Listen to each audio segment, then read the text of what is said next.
Everyone, I just want to quickly apologize. We're having a little bit of a delay while we get all the microphones out.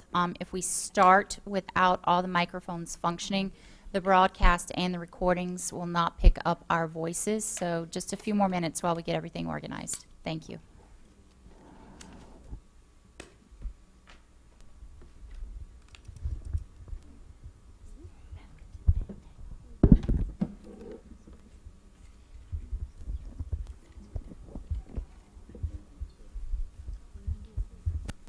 Craig needs one.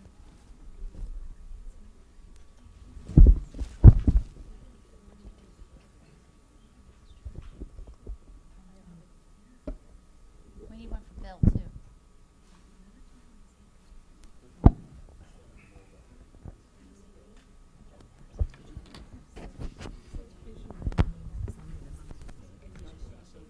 Okay. All right, I just want to make sure. Would not be good if you did not have a microphone.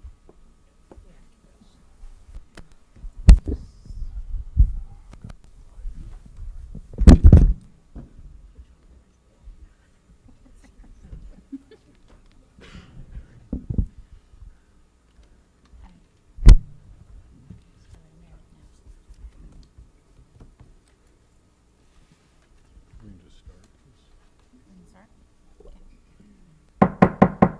Please rise. Pledge allegiance to the flag of the United States of America and to the republic for which it stands, one nation, under God, indivisible, with liberty and justice for all.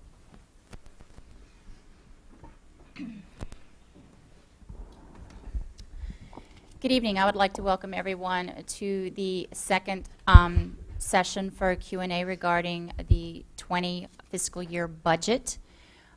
If you will notice, we are missing Mr. McNeil from the Board of Ed today. He was away on vacation, and his flights due to the bad weather got canceled, and he cannot get back into Weston until tomorrow. So he will be following along with us online this evening so he can stay up to speed with all the discussions going on. Tonight, we anticipate being just further conversation between the board and the administration as we continue discussing the proposed budget. We anticipate a vote on Thursday evening, and Thursday evening will be primarily a time of board deliberation and final questions. Both tonight and Thursday, there will be public comment. On the agenda, it's listed that public comment is next, but I would ask for everyone to please sign up with Meredith if you would like to participate in public comment. But we'd like to hold that at like the last 15 minutes of the session, so that would be starting at around 7:15. The board has asked for the administration to provide some additional information, and I think it's important that our public hear that information, and that may give you some guidance as if what you may or may not want to comment on. So where we stand today with the process, the administration, the full complement of team have been working on the budget since last fall. They have provided the board with very detailed information. We have participated in our part of the overview process and have asked an extensive amount of questions regarding the budget. We are here tonight to continue those conversations. And that's where we are at this point from the board side. It's been a very collaborative process. Bill? Thank you. One other substitution at the table, Nicole Wilhelm sitting in for Patty Falber, who's also struggling to get back to town due to weather. So coming, I think, from a different location than Dan McNeil, but same reason. What the administration cabinet and principals have worked with me on is a set of potential reductions. We are not going to call them recommendations, and they're coming to you from me as superintendent based on the advice of the cabinet and principals, but it's indeed a list coming from me as superintendent. I want to make that very, very clear, in that I sort of made the decision as to what would be on this list for you. And we prepared this based on some sense from the board that you may well vote for the recommended 4.32% increase. We'll just speak in that growth sense. The math is easy and we can focus that way. But you as a board, individually and then ultimately collectively, may decide you cannot endorse a 4.32% increase in the budget. I very much hope you do. We've made that case, but we understand why you need to see some possible areas for reduction. So what I will do is distribute around now to everyone at the table. For the public, there are some additional copies, and once it's around, I will walk you through it, the main aspects of it.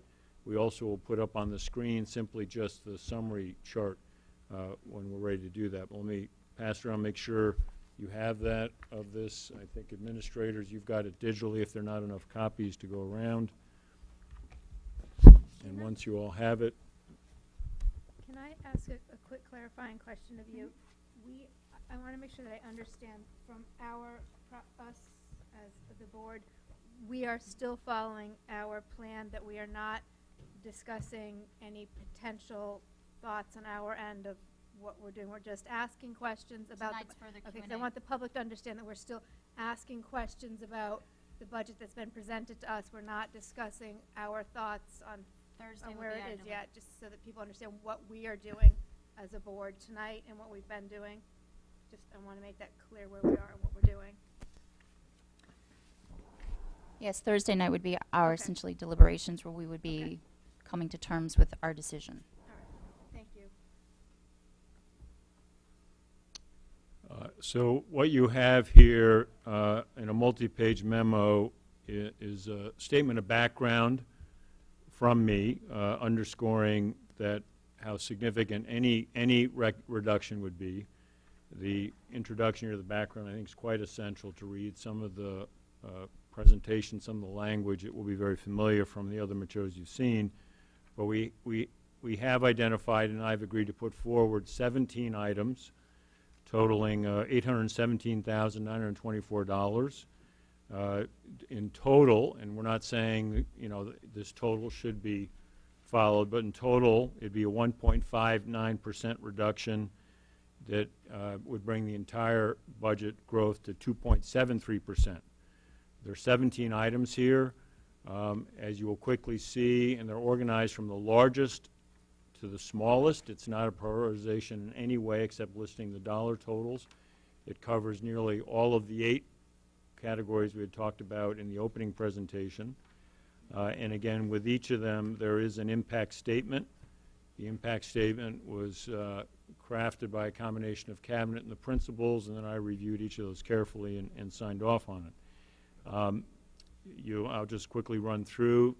Item 1, the largest saving, increase elementary class size K1, increasing the guidelines from what are now 18 to 20 to 18 to 22, with a reduction amount of just over 177,000. We could, in public, you can also follow along up here, just the headlines.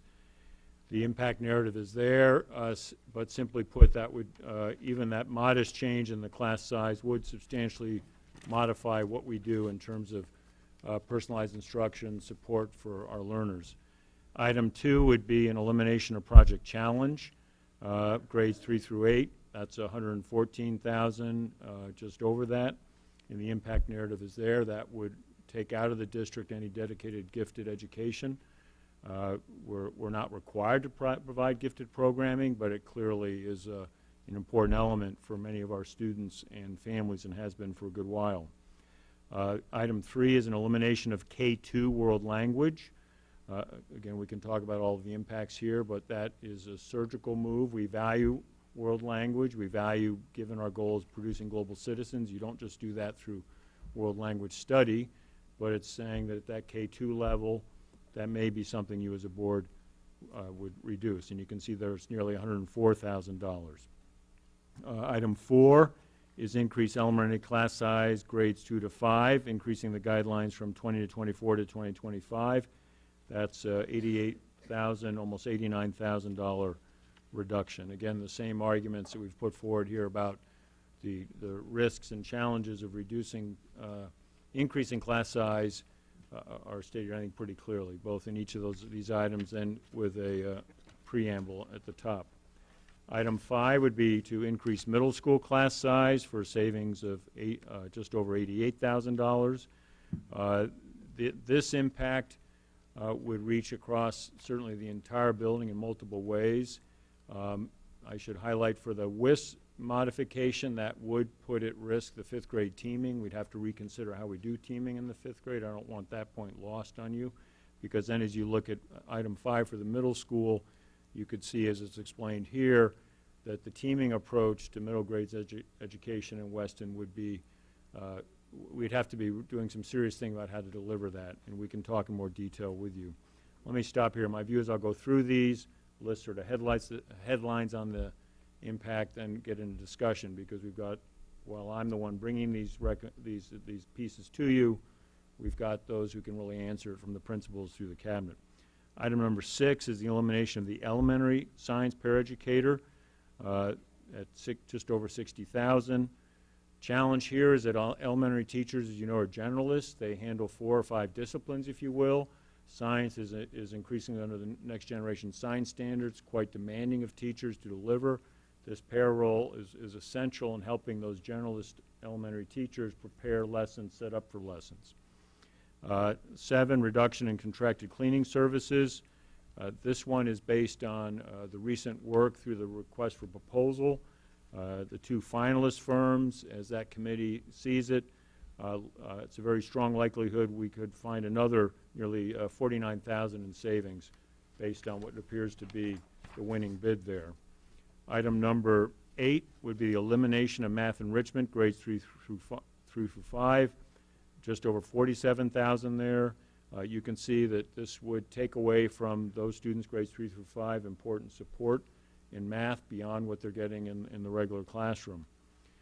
Number 9 is a reduction in non-personal, non-contractual expenses. This would be an across-the-board reduction of totaling nearly $25,000 for a range of materials and other items. The challenge here is we've often gone here the last couple of years for reduction, so we'd be paring back even more, giving ourselves less flexibility.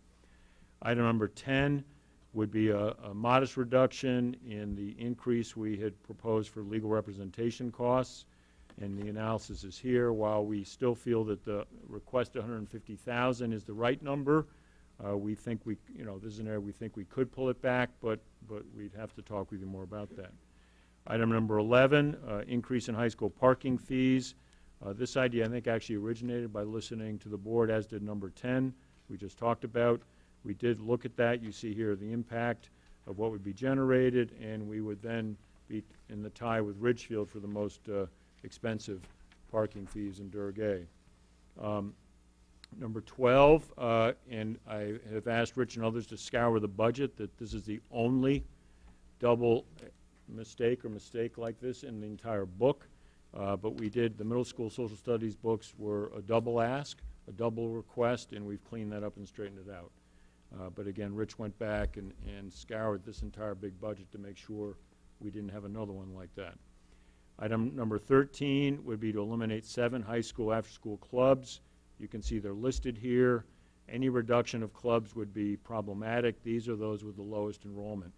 We can certainly speak to you about that. Number 14 would be eliminate what in essence is 2 clubs at the middle school, Odyssey of the Mind and Science Olympiad. You see here in the impact statement that this would remove some options and opportunities for students that even quite recently students and families have been asking for us to actually increase. Number 15 is an elimination of, this is a new request for the assistant cheerleading coach. It's paired with number 17. Both of those are new requests that we had brought forward to you to round out a process that we've been working on with the athletic director, Mark Berkowitz, to bring us up to having, for our Tier 1 sports, assistant coaches in all cases. The impact statement for each of these is a bit different. The cheerleading coach, that's quite a lengthy season, and the amount of coverage required by one coach, which also there are safety issues in terms of coaching cheerleaders, that we would be falling short on that. Item 16, the elimination of Colonial Day. That would be something that it's become a core program for the middle school. Maybe most important here is this is something that the PTO had seeded, and it's a good example where the PTO seeds something, we then take it on, but unfortunately we would be going backwards on that. Again, item 17, I've mentioned, that's the assistant field hockey coach. Important there is a range of technical issues in terms of coaching field hockey, but also anyone who's tracking field hockey and injuries know it's actually a sport now with a great deal of risk to head injuries, concussions, all the rest. So having appropriate adult supervision and assistant coach is critical. Also, it had been hoped that this added coach would bring expertise in working with goalies. And lastly, there may be some Title IX issues here we'd put ourselves open to if we were not to put this forward. So those are the 17, from the largest to the smallest. I think it gives you a sense that this is next where we have to go as a district if we're not able to achieve the 4.32. You also, I think, see in this list direct information, direct evidence, as we have just discussed with you, of, in a sense, toggling back and forth with, do you reduce some staff to protect programs? It's a continuum. It's not an either or, but you reduce some staff to protect programs, or do you end up taking full programs to protect some level of staffing and thus student-teacher ratios? That's that class size student-teacher ratio question. That's why in the preamble you have a special section on that. Because last comment, as you get into any of these serious cutting issues, when you've done all the things you can do to find efficiencies in this district as we have, you then are right up against it with personnel. And that's where we are. There are some number of personnel potentially affected by what's on this list. We have sat with those specific individuals today to let them know that this is on the list, that this is simply a list to the board. It is not a set of recommendations. It is coming from the superintendent based on the advice of cabinet and principals. I had full right to not put something on this list, but I put it forward to these 17. But we wanted those individuals who we know for sure directly can figure out who they are on that list, that they each have been informed today about this. As it says here, there's a larger number who would be affected. It's up to 7.5 staff would be affected, maybe larger, but some of that number is less clear until you actually until decisions are made and all the rest. So what I would recommend now is that we get into a discussion with you about what's here, what it means, the implications, so you have full materials as you head towards Thursday and your decision process. Before the board starts asking questions, I just want to take a moment just to say to our staff and to the public that while we are asking questions about these items, please do not read anything into the question. We have to elicit the information in order to be able to make a decision. And I realize that this is incredibly challenging while we are discussing the possibility of reducing staff. I do not want anybody to assume that just because we are asking a question that means that we've made up our mind in one way or the other. It's just, unfortunately, due to the economics of today in Weston, we have to ask the hard questions, and I appreciate everyone's patience and understanding as we go through this process. And so with that,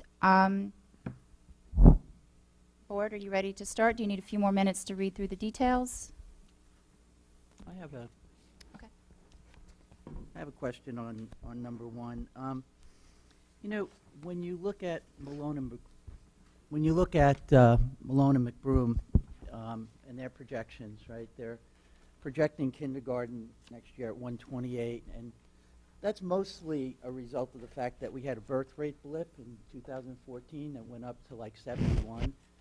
So, you know, the question is, and in the last 2 years we had a kindergarten class of, 113, I guess, and 109. So there's a very, very high probability that the kindergarten class isn't 128, and you can potentially, even if you go to a guideline of 18 to 22, there's a very high probability that you'll be still living within the 18 to 20 guideline. So the question is, I guess how much, if you look at the projections really closely,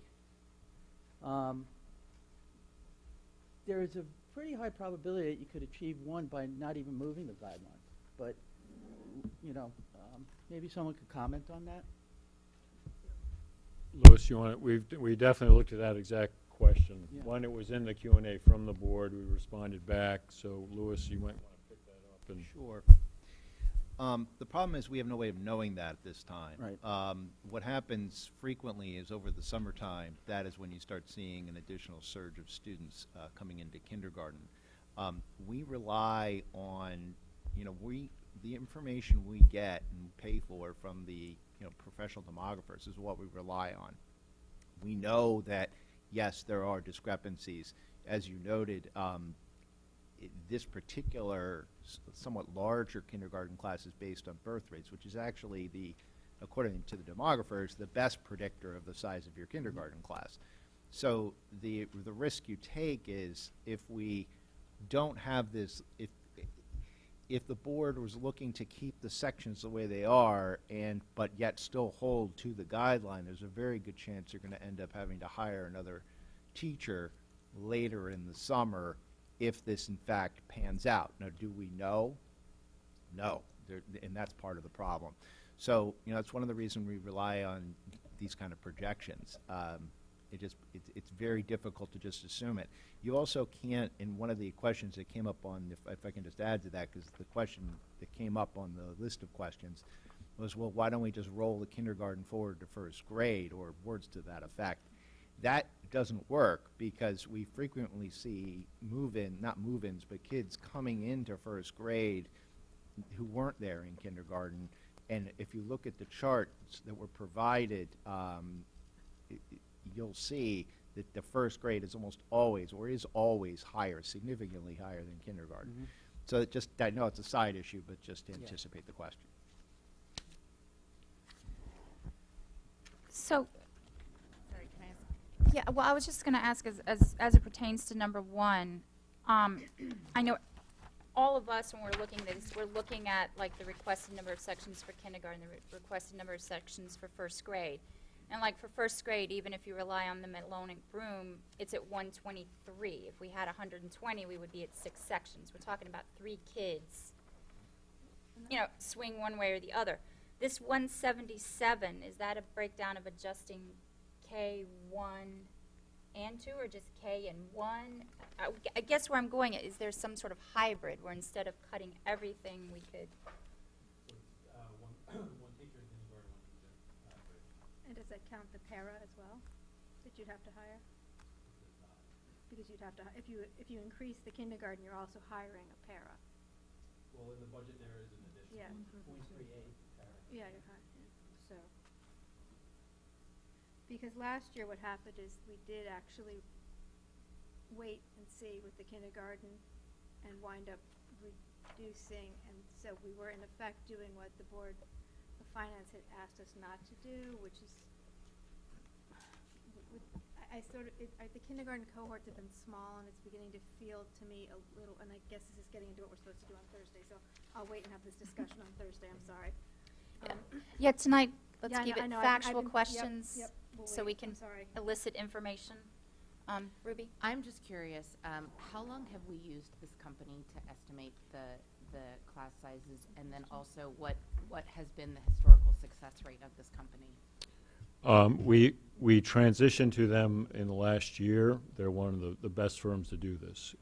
They've been doing this work for multiple districts. Their projections were right. We, for 1 year, in a sense, had 2 firms. The firm we'd used for a long time, we kept them under contract and brought Malone and McBroom in.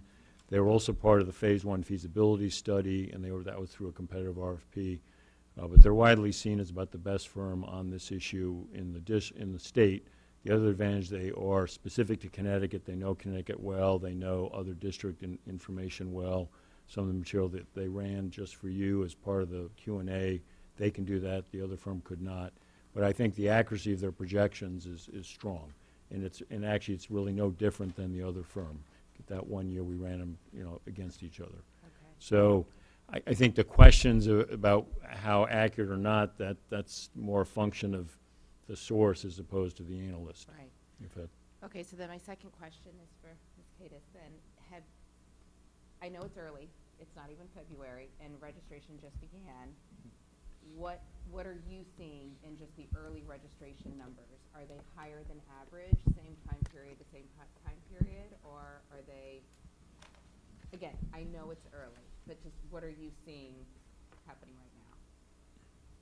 We did start registration a little bit later this year. We used to open our first round of registration in mid-December, and the feedback we got from families was with the time of year, it just was not productive. So we just opened on January 10th. So I think to compare this year to prior years is not comparing apples to apples. But we do look, and Louis can speak to this too, but we slice this data every which way we can. We look at each round of registration that we do against projections. We look at our preschool feedback. We reach out to all the preschools in the area to get feedback from them about who's kindergarten eligible. We compare that to projection numbers and then to actual numbers on December 1st of the registration year. And it really is all over the map. It's a very hard grade level to accurately predict, and we've looked at it so many different ways. I'm just looking at the preschool feedback we've gotten over the last 12 years. Sometimes the preschool feedback numbers are lower than projections, and then we exceed the projections. So it's, and I can break it down by specific year if you're interested in that and type it up, but there's really no pattern to it. I'm just curious as to for next year, how many preschoolers plus registration are you at right now? We're only at about 20 right now, but we just opened. I mean, we've had a week of. Okay, fair enough. So. Do you have the preschool counts for the fours or the fives programs in the area? We do. We reach out to the area preschools. We have not heard back from all of them, although we've heard back from most of them, and they give us kindergarten eligible. But again, it doesn't directly correlate to then the numbers we actually get. Mm-hmm. So, for example, in 13-14, we got feedback from all the area preschools that there were 89 eligible kindergartners. That year we had 136.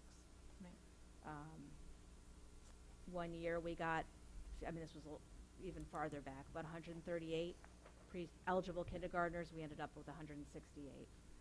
16-17, our feedback was 101 from area preschools. We ended up with 128 kindergartners. So it isn't a direct correlation. It gives us an idea. Right now we have, from the preschools we've heard back from, we have about 96 eligible kindergartners.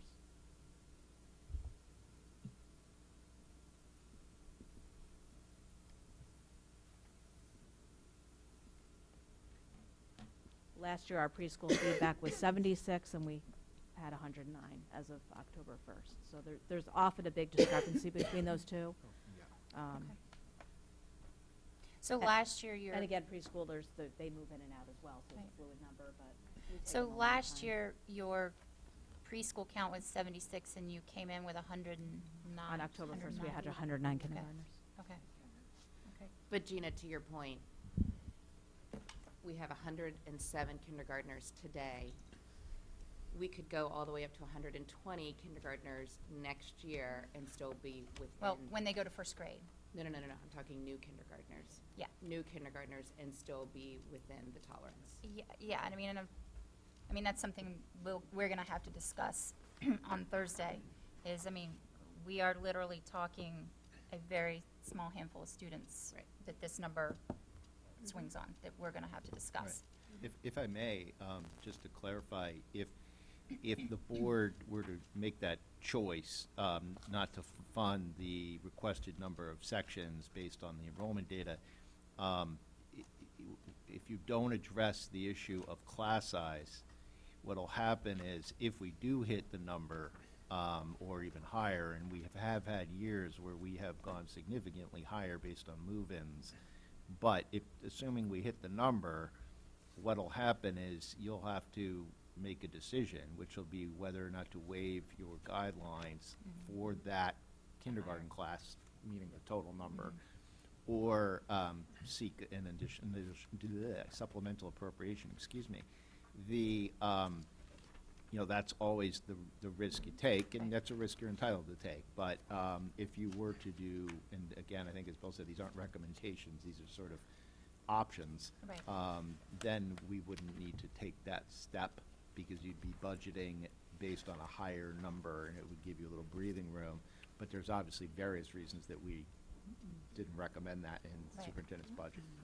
Right. Thank you, Louis. Board, any other questions about item number 1? Again, information queries, not discussion amongst ourselves?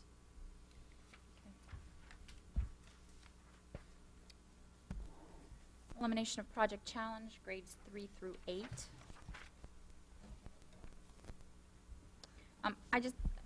Just a question.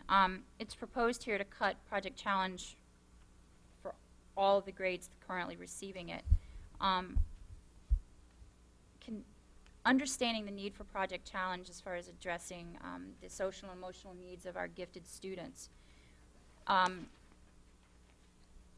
thought, why was it to cut the entire program versus keeping project challenge at the lower grades 3 through 5, where those learners really do need special differentiation, and then once they move to middle school, because there's a greater differentiation academically and other enrichments in the schedule, why is it an all cut versus a partial?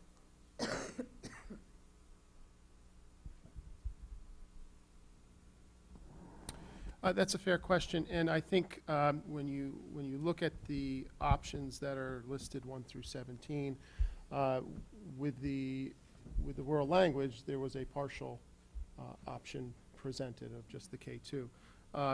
That is a variation of what we have listed here that certainly the board can look at. You know, I think whether it's at the intermediate school, the middle school, or both, there is a significant impact on a population that certainly has needs academically, social emotionally.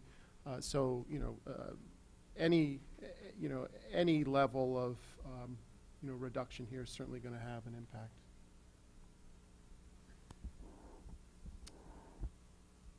Any other questions? K2 world language.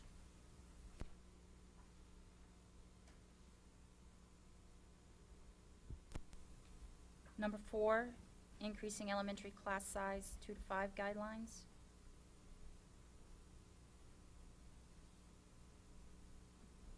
So this would, yeah, that's what I was just, this is basically would be grade 5. So this particular item would relate specifically to grade 5. And just, I have a 5th grader, so right now, because they have an equal number of sections, they do have the teachers teamed up so that they flip between 2 teachers, one for math and science, one for reading and language arts. Nicole, you can chime in. This is the first year we're doing the teaming structure this way. It allows for our teachers to be more specific in their teaching rather than generalized, like was mentioned earlier, as elementary teachers usually are. We've seen a nice increase in our students' engagement in our science. We have science every day for about an hour now in 5th grade. It's helping us to implement the new science standards, the next generation science standards, and it's much more inquiry-based. The students are doing a lot of writing and reflecting and being real scientists, and there's a lot of experiments and inquiry lessons that are happening. So it does allow us, the teaming structure allows us to have an hour of science, an hour of reading, an hour of writing, an hour of math every day for all of our learners. So it has a huge positive impact on our academics.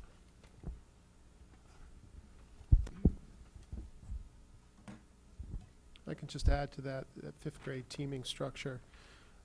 There are 5 content areas that our 5th grade teachers will teach on a daily basis. And the teaming structure allows, given the level of content in 5th grade is substantial, the depth of knowledge that teachers need to have in terms of delivering that content is much higher. This then allows them, for example, the math science teacher to focus on planning for math, science, and social studies, and for the literacy teacher to focus on reading, writing, and social studies for their classes. And so that level of planning helps them focus and attend more to the needs of their students by doing so.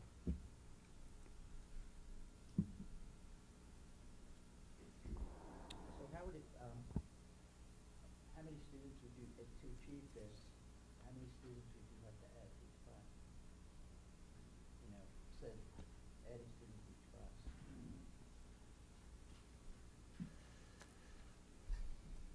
referring to the guidelines here? In terms of, this is raising the guidelines from a max of 24 before we add another teacher to 25. Right. The exact numbers in terms of enrollment, Right. 21 to 24, okay. And I realize that the whole fifth grade teaming model would need to be reassessed, but what would be the impact just on a teacher managing 24 students versus 21 students? We talk a lot about social emotional learning. So not only does it have an impact on differentiated instruction and our personalized learning, but it will have an impact on our social emotional learning. Just getting to know 24 students versus 21 students is, a challenge. All of our teachers do that now when they have 24, but obviously it becomes a little bit more challenging when you have 24 students, especially, as Ken said, with the depth of knowledge, and we want to really meet the needs of all of our learners across the varied needs that they have. So it does stretch our teachers. Time constraints, meeting with parents, and working closely with families is a really huge part of WIS, I think. We are really dedicated to working with our families, and so working with 21 families versus 24 families, conferences, there's an impact sort of across the year, not just with just 24 desks versus 21 desks. If I may, there's also a discussion we need to have on Thursday, because 24 is our guideline, and whether we're comfortable or not, that's not the point. This cohort is at 24 for every classroom if we go to 7 currently. If one child moves in, we're over our guideline. So that's sort of, that's if they stay static completely. We're maxed out, never mind any projections. That's why we asked for. So that's something we have to talk about on Thursday when we start looking at these. That's why we wanted the real bodies, not just the projections of who's actually there. They're currently at every decibel. So that's. Sorry, I didn't mean to jump in. I'm glad you did, absolutely. Any further questions about item number 4?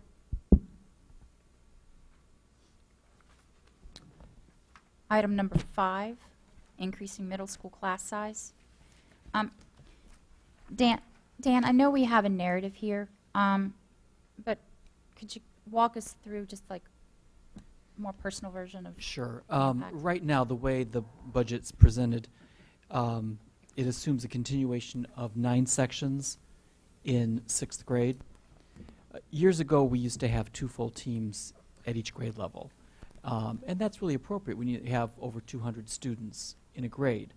But as they got to the just over 200 or just under 200, we reduced the sections. The impact of that was that we had teachers who had to start teaching off grade level and other subjects, but we were able to do it, and we were able to keep full-time employment for the majority of our staff members, which allowed us to continue to recruit high-quality staff members and retain the staff members that we have. When you look at the projected incoming 6th grade class for next year, it's projected, but it's at the low end of the guidelines. If we increased that to the upper end of the guideline, what you're saying you have already at WIS, we'd have 23, 24 kids in a class, hoping that no more students move in at this point. Normally we hope students move into Weston, but that would cause a little bit of a problem for us. But a bigger repercussion, I think, for that type of a staffing model would be that we would end up with several teachers in the middle school, not just 6th grade. In fact, most likely it would impact 7th and 8th grade more. They would become part-time teachers in the district. And my fear is that we would not be able to retain our highest quality staff who have been trained. And this would affect, I think I laid it out here, math teachers, English teachers, possibly social studies teachers as well, in 7th and 8th grade. We'd had Yep. this a couple years ago. This is sort of explained to us, and probably for the newer members would be helpful, not tonight, but about how when we were shifting down from the giant cohorts, that we aren't at a point yet where we can sort of pare down to one team. And for the reasons Dan's talking about, you need to have the high-skilled professionals, particularly with middle school students, middle school, if you recall, is not the time of ease in your life, and ours happens to be a place, this building is a place where the kids do well, they do. And that's because we have really good professionals here. And so when you look at, there's a band of number of students that we're in that you really can't get to one team. And I think probably coming in and explaining it to we have new members in the next couple of meetings might be helpful again Sure. to them. I'm sorry again. If I may, I just wanted to add one thing. And it is more complicated and requires a longer explanation, but the problem with going to part-time teachers, in addition to not being able to retain the teachers we have, who would likely just get another job, is generally when you're out looking and recruiting teachers, the teachers who are willing to work part-time are your brand new teachers who aren't as experienced, who don't have the level of you know, the history in teaching and the experience that the ones that we hire do. Now, we don't hire the people at the top step. I mean, we're talking people who have had a few years teaching. Rarely will we hire a secondary teacher right out of school. But those are the teachers that are willing to take those jobs. It will change the level of experience at your middle school if you go down that road. And just to reiterate, it is spelled out here. It's not, even though it looks like a 1 FTE cut, it's not like we're just cutting one staff member. We're taking 0.4 English, 0.2 math, 0.2 social studies, and 0.2 science. And it's not even all at one grade level.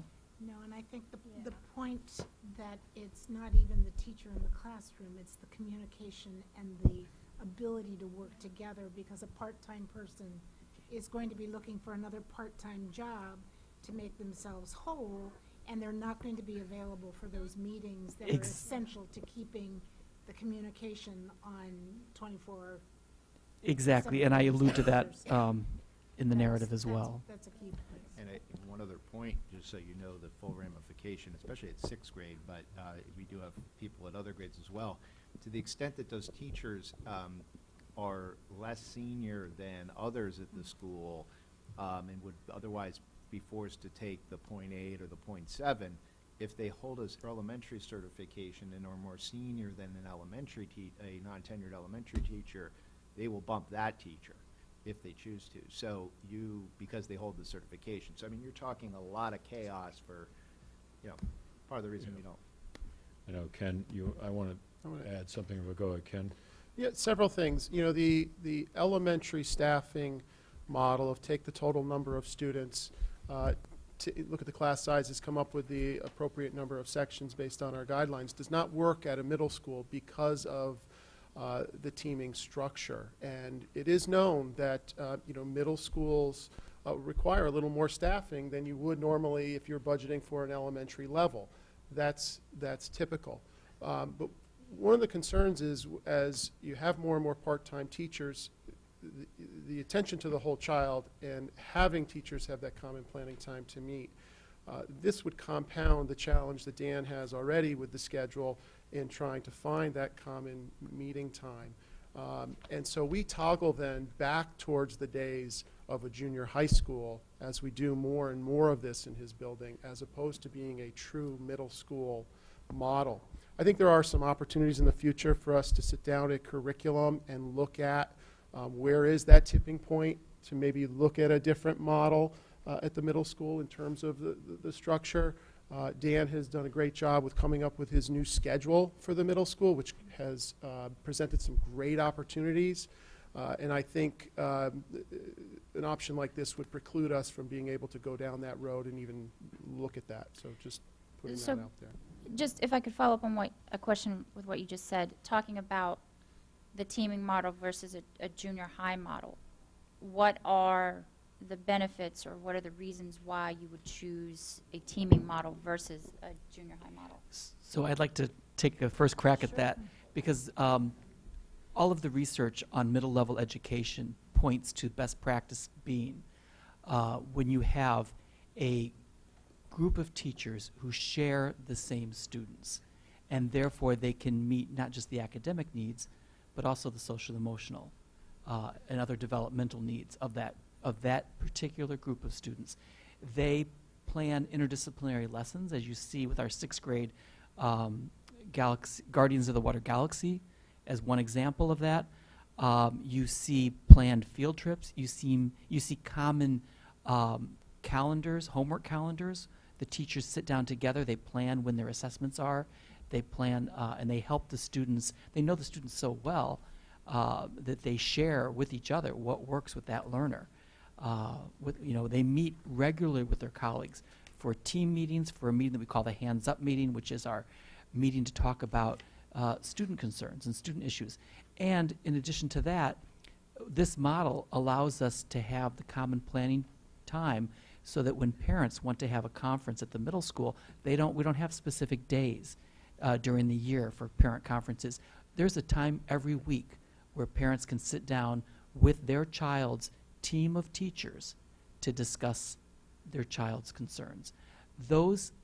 Everything that I just mentioned really isn't available in a traditional junior high model where you're just plugging in the students wherever it maximizes the schedule, where teachers don't necessarily get to talk to other teachers who teach the same students because it's not designed that way. You don't design a junior high so that the teachers share common students.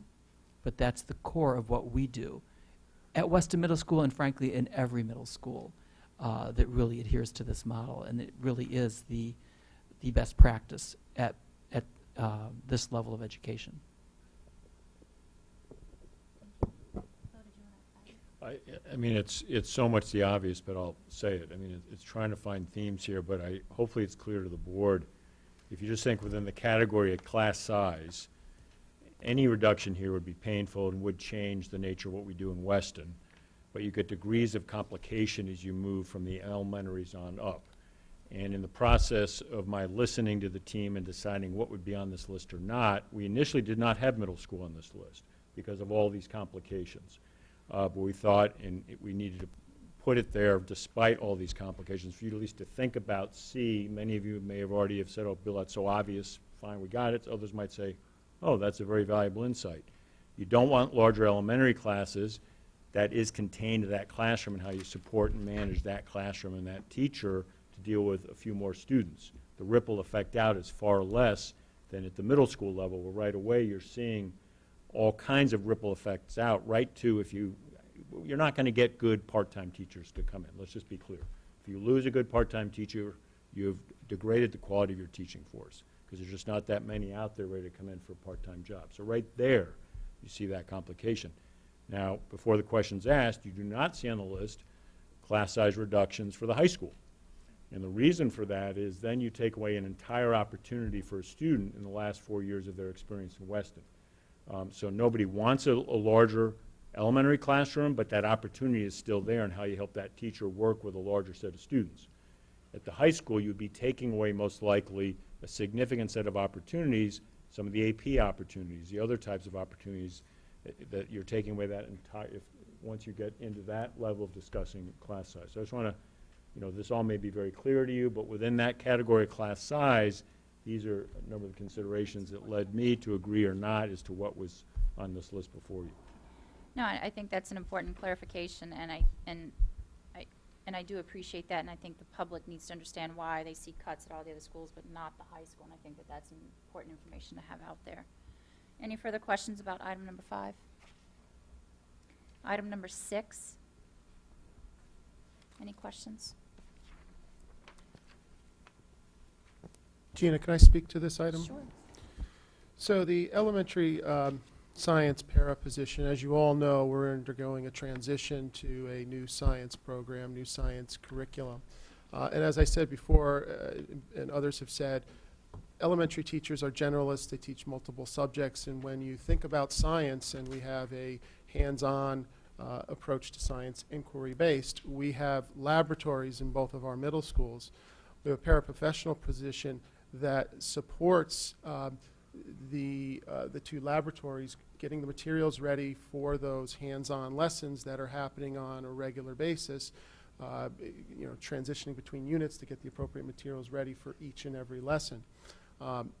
The impact is that without that support, those labs would go fallow, and teachers within their own classes being able to plan, in addition to the literacy and math, having those lessons, hands-on lessons ready. I think you'll see less hands-on because of just the time constraints for a teacher. So this is a tremendous support, and whereas, in the operating budget we had the middle school position eliminated, at the middle school our teachers are focused on teaching the one subject, and so we made that decision. But here, this is on the list here, but I want to just give you a little bit of background on what that impact would look like. Thank you. Number 7. So this is actual, correct? So It's based the on mic. the You're first speaking to two- Mike Ruby. Ruby, Oh, Mike. I'm sorry. directly into the mic. I'm sorry. Plus, I have no voice today. Sorry. So, this is actual based on the first 2 or your top 2 recommended contractors? So we received 6 bids. The committee narrowed it down to 2. I've been speaking back and forth with one of them over the weekend, so we feel more than comfortable with that reduction as an actual reduction. Okay. Number 8. My first question would be, the way writing enrichment was dealt with at WIS has changed because of the evolution of the writing curriculum. We're not doing the pullouts for writing enrichment this year. I know math enrichment, the process has changed this year where it's more of a push-in. Any other evolutions of curriculum where we could still have appropriate differentiation the way we do with writing without having that extra push-in? What would be the change? I think the writing is differentiated within our lesson design, so it becomes a little bit more seamless in terms of the differentiation. The math enrichment push-in allows for the teachers to pull small groups or divide the class in half and really differentiate based on the actual lesson, whereas a math lesson would be a whole class lesson and then differentiated after the lesson. Writing is sort of differentiated in the lesson itself, and becomes a little bit more fluid in terms of not needing a pull out to really enrich our writing enrichment students, which is why we went to the model of no writing enrichment this year, whereas the math is, in order to meet the needs of our varied learners in the classroom, 2 adults working in the classrooms and really meeting the needs of those learners has a huge impact on them on a weekly basis, but also on a daily basis. When the other adult's not in there, there's other things that are planned collaboratively between the team and the math enrichment teacher, so that on a daily basis, math enrichment is happening not only when that teacher is in the classrooms. He's meeting with the whole team of teachers, working with Carolyn, our CIL. So there's a lot of different levels of differentiation happening that are really unique to WIS right now. Thank you. Any other questions on item 8? Item 9.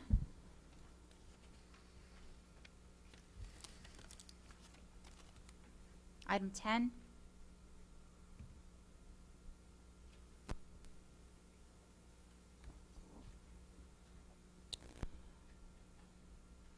Item 11, I think that'll be more of a discussion amongst ourselves. I don't know that, unless anybody has a question for the high school team, but I view that as more of a discussion amongst ourselves. Item 12, self-explanatory. Item number 13, the high school clubs with low student enrollment. Is it possible that these could be self-funded opportunities for our students, or do they have to be funded by us?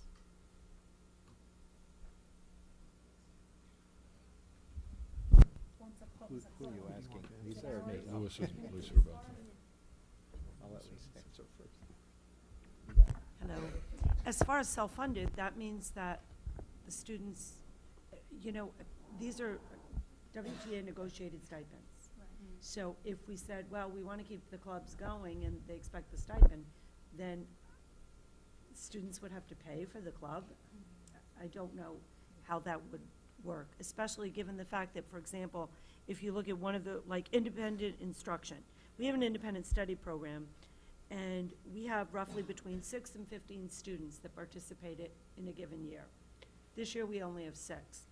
So, you know, how do you fund So- that, I guess is what I'm So saying. that's our independent study class? It's not truly a No, club? what it says, it says independent instruction. Independent study is something that we offer students. Right. They have to apply, and it's for an area of interest that we don't offer in the curriculum, and they have an advisor, and they do a presentation, and it can be a semester or a year-long credit. So frankly, the reason that I put that on the list was because, well, between 6 and 15, maybe 10, pushing it, do it at a given year. And this is a program that's been around for a very long time. In the meantime, we have really enriched a lot of our course offerings at the high school. So, for example, science research. You want to do an independent study, and under that, you should go to the science research class. There are other areas that students have looked at that, you know, we have opportunities for them. Years ago, I remember people signing up for independent study if, oh, I came in and I'm fluent in Spanish and now I'm maxing out. Most of those kids now might not even be in Spanish or taking Chinese, for example. So I'm giving you a long-winded answer, but that's why I feel comfortable putting that on the list.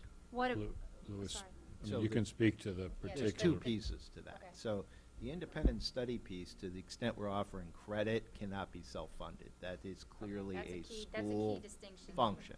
That's correct. That's a curricular cut, essentially, if you were to do that. With regard to the other clubs, it becomes a little bit problematic depending on, so the way we generally will do things is if there's a new club, we will pay a hourly activity fee rate, which is negotiated with the WTA for the first year. We then look and see how much it was, and then we negotiate the stipends that you see in the contract that these are. I would argue they cannot be self-funded in the sense that we cannot charge the students, because we do not charge the students for other clubs, which would become an equal protection problem. On the other hand, to the extent that we were to receive, you know, donations from organizations in, you know, We wanted to endow. who would, right, exactly, that money can be used for specific clubs. But it would be deposited into the general fund and used in that sense. It would be a gift that would have to be accepted by the superintendent. That can happen, but we can't have kids, if we want students to pay an activity fee, everyone has to pay an activity fee, not just for one club or another club. Thank you, Louis. Lisa, do you mind giving us an idea? I know independent study, and that's kind of a separate little beast, but for the other true clubs, Sure. an idea of the number of students we're talking about? Well, I can talk a little bit about the number of students as well as where would those students go? Is there something similar? Like, for example, Art with a Heart, I believe, has less than 30 students in it. We also have a National Art Honor Society that often does types of art projects. So some of those students are in both, is what I'm saying. So there still is that opportunity for them. UNICEF is approximately 20 students. Young Progressives, I believe, is about, Ms. Cavoni, 28? About 28. I put Young Progressives on, it was one of the newer clubs, because frankly, some of the projects that they do, you will find they are doing it in coordination with student council, student government. So, you know, some of that good work would still go on under that umbrella. Math League Advisor, I did put that on because there are between 5 and 8 students that go to 6 competitions over the course of the year. And if I could just point out, I asked the question, the obvious question, if the board were to vote and eliminate the Young Progressives Club, there is no counter-political club that would be, you know, like a Young Conservatives Club that we're keeping. That would just, Oh, yeah. I think that's important to note, because some people might say, well, why are you cutting that and Exactly. not a Young Conservatives or Young Republican Club? None exists. So that was, I asked that question, just want to make sure. Thank you, Yeah, Louis. no, none does exist. The team advisor that is listed, or TSA team advisor, that is basically one competition that students go to. a small group of students, I believe it's less than 20, and they compete at this one competition in STEM. Now, it's certainly a nice competition, but then I think of, we have robotics, we have other types of science Olympiad we kept in, so there are other, there are other venues, I guess I would say, for that. And finally, the literary magazine, it's published twice a year. We have both online and hard copy.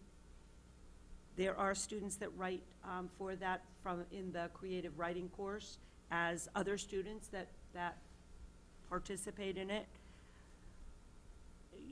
I feel a little bit sad that I put that on the list, to try to see, because it has been around for a long time.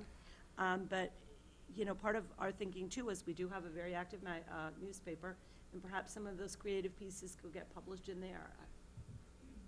So that's kind of my thinking behind the clubs I put on the list. Okay. Thank you, Lisa. Any other questions?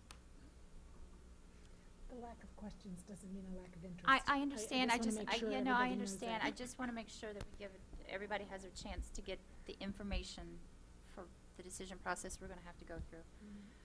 Number 14, elimination Odyssey, the Mind Science Olympiad. How many students do we have participating? So that's a very good question. This is an example of where the middle school is clearly caught in the middle. So we have a handful of students who are currently participating in Odyssey of the Mind, and they're doing it currently with the WIS team. They're combined. They've expressed interest. We've been monitoring those students. We have about 11 students in 5th grade who would like to come up. This was proposed to be a club here at the middle school for next year, to allow the students who have been participating and the few students that are 6th, 7th, or 8th graders now to continue with their own team. The Odyssey of the Mind comes the other direction. It exists at the high school, and there was some interest expressed. I'm sorry, did I say Science Olympiad? Yeah, Science Olympiad is at the high school. There was an informational meeting to see if we could get one started here. It was a late start. The competition was only a couple months away, and we only had a few students. But the thought was, with early recruiting, we could have our own middle school team for next year. So these were put in the budget, the proposed budget, so that we could offer middle school teams. Neither one currently exists as a middle school team on its own accord. So this is just a wacky thought. With some of these types of programs, Odyssey of the Mind, Science Olympiad, Math Olympiad, can you do like a Weston team where you would have one advisor, and then maybe for younger kids you have parent volunteers that supervise? Like, I'm just asking So no, outside that's a very good question, questions. and that's what we've been doing for Odyssey of the Mind. And right now that's been working. The problem with the Science Olympiad, and one of the reasons that we had a student from the high school come down to recruit middle schools, because it's such a popular club, there is a limit on how many students can participate. And many of our 9th graders were selected as alternates, but we have a go-getter of a student who contacted Science Olympiad and found out you can have a middle school team that spans through 9th grade, and we could allow more students to participate. But not on just one team. We would have to have a high school team, and the middle school team could allow 9th graders to participate. That's important information to have.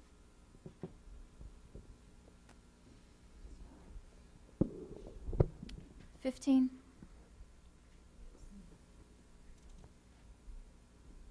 This is Mark. This is not considered one of the contact sports. Okay. It is considered. Okay. And how many total coaches do they have for how many athletes? In the fall, they have one coach, and this year there's only 12 athletes. Last year we were over 20, so it obviously varies a little bit from year to year. We've been averaging between 15 and 22. Mm-hmm.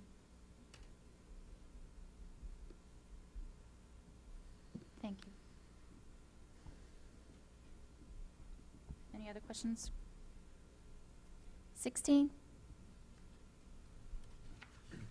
How many years have you been doing Colonial Day now, Dan? I believe this is our third year because it started with a PTO grant. Right. And then we put it in the budget the following year. Mm-hmm. And like I said in the narrative, it's just been a real highlight of the curriculum. It's an entire day. It's interdisciplinary.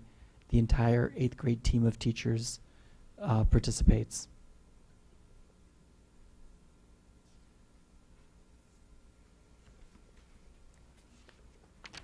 Thank you.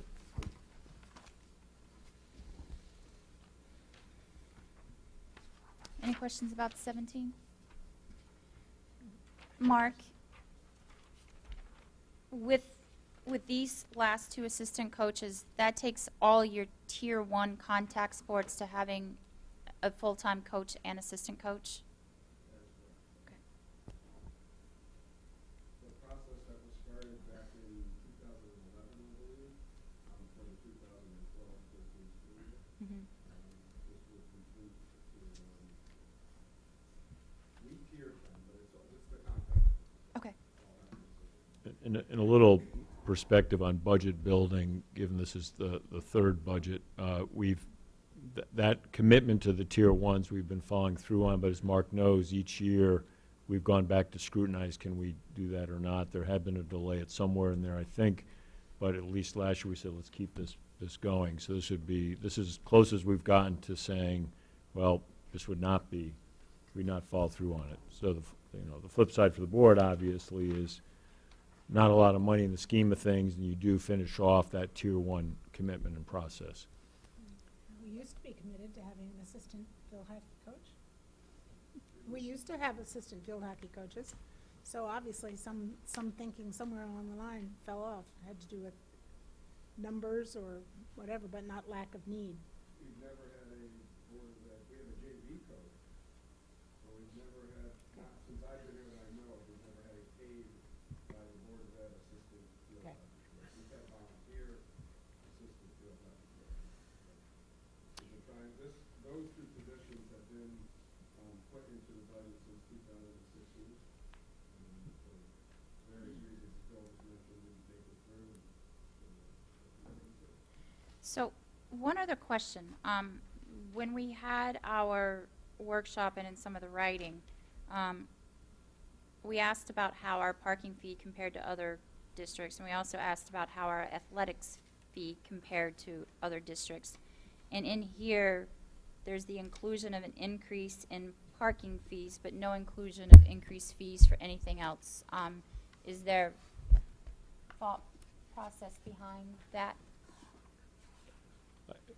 I mean, I think the view was any amount of increase, I mean, just sort of begins to pile on in terms of the students and families. I know that had been a thought, but again, this is a pretty rough, close to exhaustive list, but, some of those minor adjustments, which that would be a minor adjustment, those are things you could look at, but we didn't bring it forward. Right, thank you.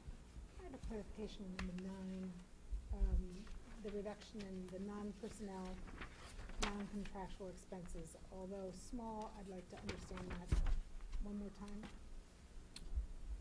So they would be small reductions to the 4 schools, curriculum and instruction and special ed, non-personnel accounts. So you're looking at like materials, books, equipment, potentially like dues and fees, and essentially trying to peel a little bit of money out of each of those accounts. The part I'm struggling and falling over is the assistive technology. So that was the item that was brought up on Thursday during discussion. So there's an allowance for equipment, assistive technology and equipment, and an allowance for software. It would be bringing that down in half, essentially.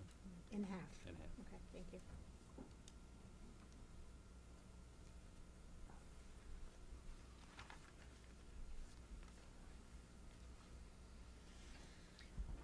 All right, so board, we are now at 7:20. Do you have any other technical, informative type questions to ask about these items before we open up to public comment? Ruby? Okay, so going back to technology, Dr. Tex. I have a quick question. In the budget, you have in here a district, and I apologize, I feel like we touched on it a little bit last week. You have a district. Ruby, what page? Sorry, 184. In the budget, you have two line items, a district data technician and a district data coordinator, totaling 122,000. Can you just clarify district? Is this a shared service? It's a district service that supports the schools, so it's not shared with the town. It's not If shared. that's what you're asking, no. No. And is this additional headcount? No, it's a reallocation of existing staff. And it's, in actuality, it's a reduction of 0.2 FTE over the staff that we currently have. And where did it come out of? The 0.2, the district data coordinator is considered a 0.8 in next year's budget, and it's 1.0 this year. So if you look at page 184, Uh-huh. the two items in red are the corresponding offsets. Okay, thank you. Sarah? Craig, I actually, I had a clarification question on the next page on 185. I didn't understand, other professional technical services, Power School support, that's not the license, so what is that? Is that just the actual physical entering and whatever of Power School in central office of it, or what is that? So we've always actually carried contractors that do work behind the scenes that are beyond the staff that we have here. So it's similar to what would be referred to as Tier 3 support. It'd be the idea of the middle school uses a locker management program, or the high school wants a different locker management program. There's a person in the background that does that programming and installs it. Oh, okay. Programming. Okay. Which Thank- isn't the data person, because that's not the skill set of so our it's like data person. programming and- Okay, I was curious like what it meant. Again, and the advanced technical support, is that the same sort of? Right, Okay. that's the way that we've said that from year to year. Okay. I gotta work on the microphones because I can hear myself echoing.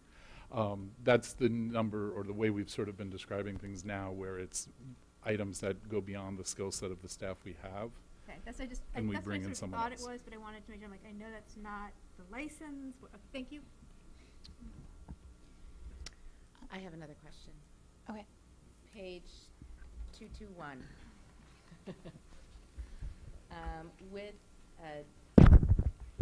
With regards to the copy center. So there's a line item in here. It says substitute coverage for the copy center at 6,800. So, A, why do we need substitute coverage now for $6,800? And B, I'm just curious, for all of the schools, what percent of your copying is done at the copy center versus in-house? So I can answer the substitute coverage. Yeah. We only have one staff member in the copy center, so when they don't show up, if we don't have a substitute, it shuts down for the day. Okay. We have allocated resources for coverage. We typically just run over. So this is to provide those resources to ensure that the copy center is not shut down or not partially shut down. And part of that is there's been an adjustment down to the 1.0 this year from a higher level of staffing. The shift to the 1.0 and the adjustments there, we might want to speak to that a little bit, because that was an area of significant shift for the schools, given the amount that typically come to the copy center. We redrafted the guidelines to encourage more copying within the schools. That's begun to happen. I don't know if between Rich, Craig, some of the principals want to speak to this, but this is definitely one of the areas that in all my, for example, presentations to the faculty today, I got to all but one school, this was listed as an area of reduction where they have felt pain, if you will, in terms of our record of, and it's in the presentation to you in the PowerPoint. So I don't know if we want to add to this a little bit. So just issues of copy center and where we are. There is a significant amount of volume that does go to the copy center. It's usually in certain peaks. So the beginning of the year, it's very significant. Middle of the year, usually around the plays, it's very significant. At times that one person can't handle it, so we'll bring in substitute coverage to augment the work that's going on there. We did institute new copy center procedures this year. We have a cutoff of a certain amount of pages that would have to be above in order to go to the copy center. Turnaround time has changed.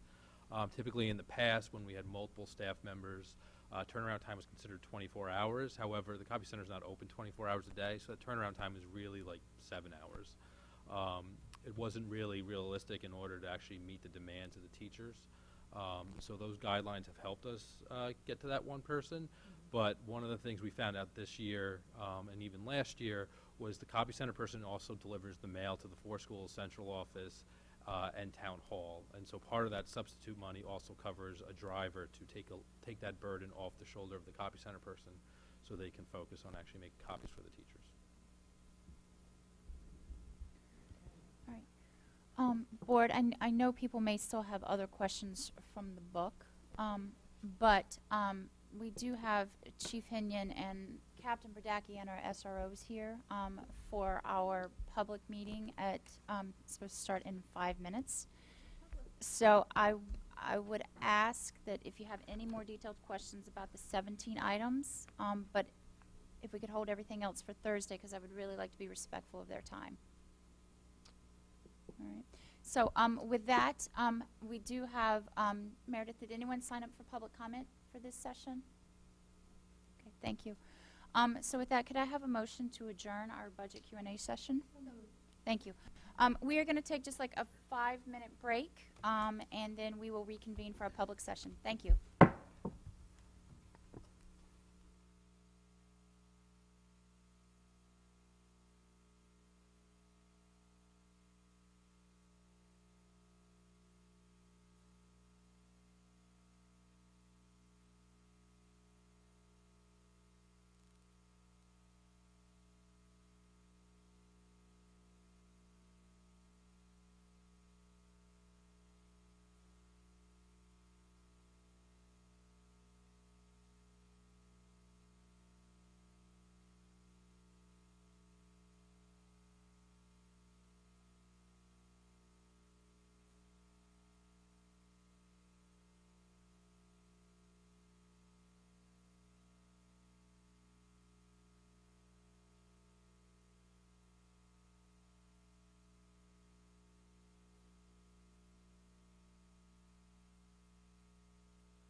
Call to order our January monthly Board of Ed meeting.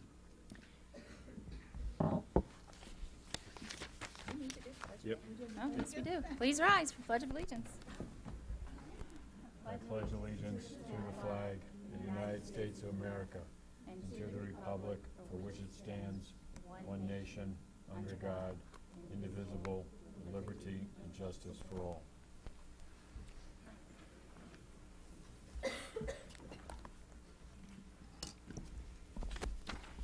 And this evening, we have a very special recognition.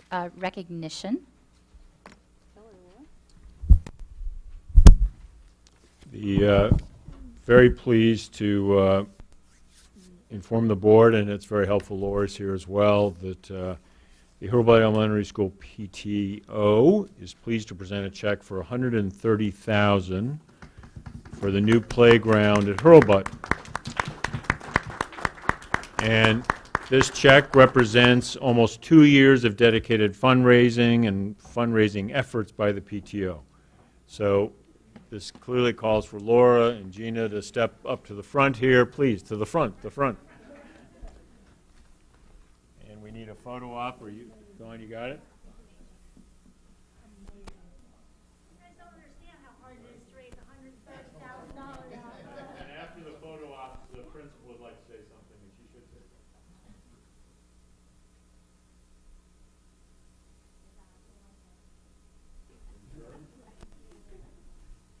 Would you like to say something here? We're supposed to have portable mics for you. We'll get that next meeting.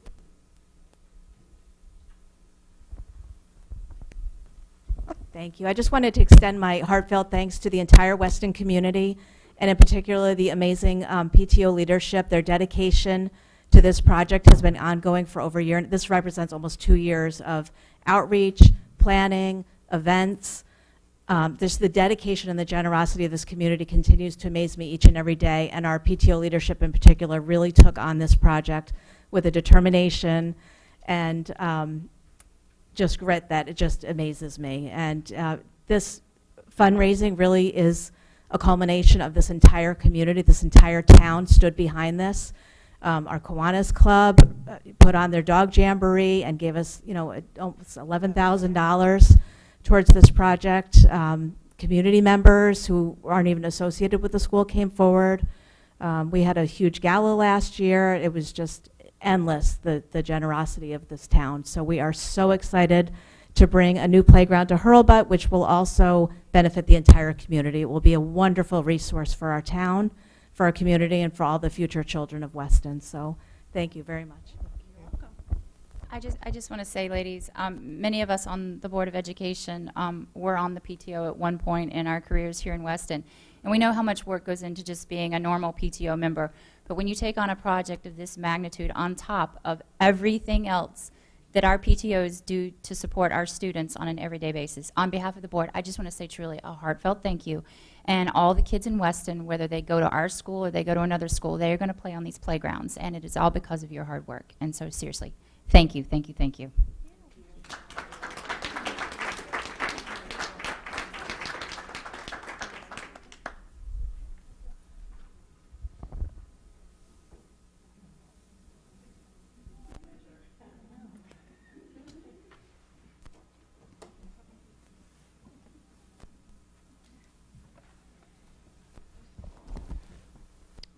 Could I have a motion, please? Yeah. Move that the Weston Board of Education recognize the donations on behalf of the 4 Weston parent-teacher organizations for new playground equipment at Hurlbut Elementary School. May I have a second? Sarah? All in favor? Great, thank you. It's a huge accomplishment. I know, that is just amazing. We have approval of minutes. Could I have a motion, please? Move that the Weston Board of Education approve the minutes from the December 19, 2018 executive and regular sessions. May I have a second? Second. Ellen. Does anyone have any edits, comments, adjustments to the minutes? All right. All in favor? Great. We have 5 with Jacqueline abstaining. Thank you. Thank you, Jacqueline.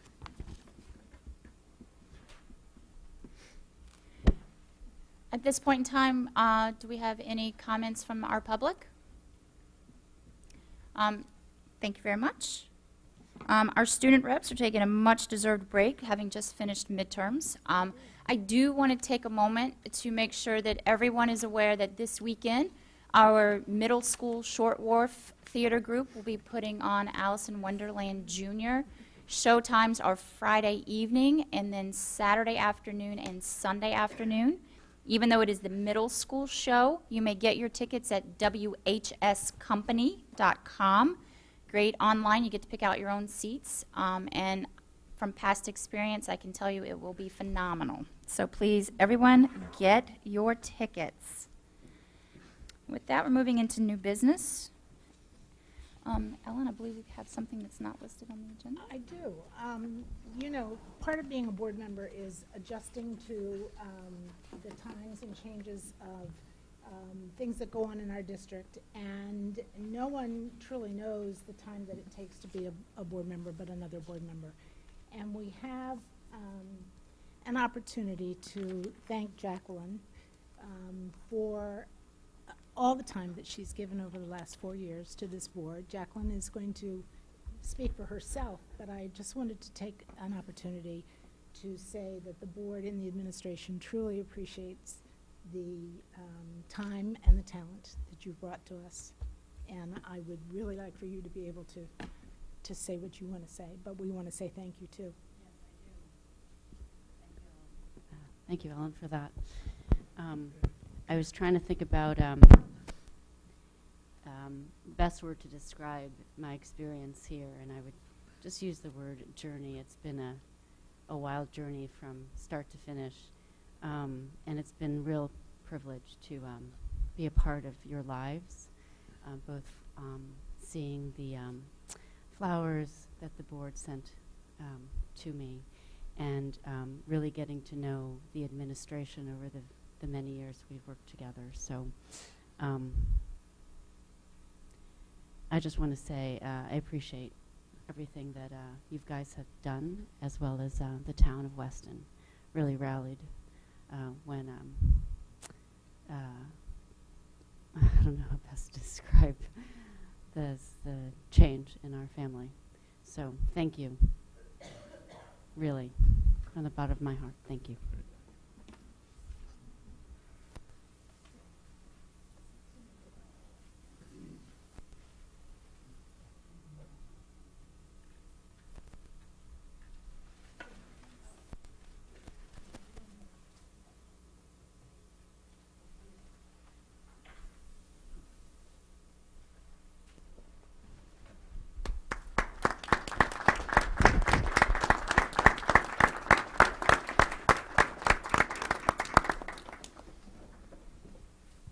If I may take the prerogative as Superintendent Jacqueline, on behalf of the administration, both at central office and the buildings, thank you. In our several years working together, I could always trust you to challenge us with a big heart and big compassion. And it's that sense of intellectual rigor and compassion I clearly talk about all the time, but you've very much embodied that as a board member. So we thank you. Thank you. Jacqueline, you brought a level of professionalism to the board that is greatly appreciated. This is a challenging position. It's very easy to get caught up in emotion, but you always brought a level of professionalism that was greatly appreciated as we tackle our difficult job. Thank you, and best of luck with your future endeavors.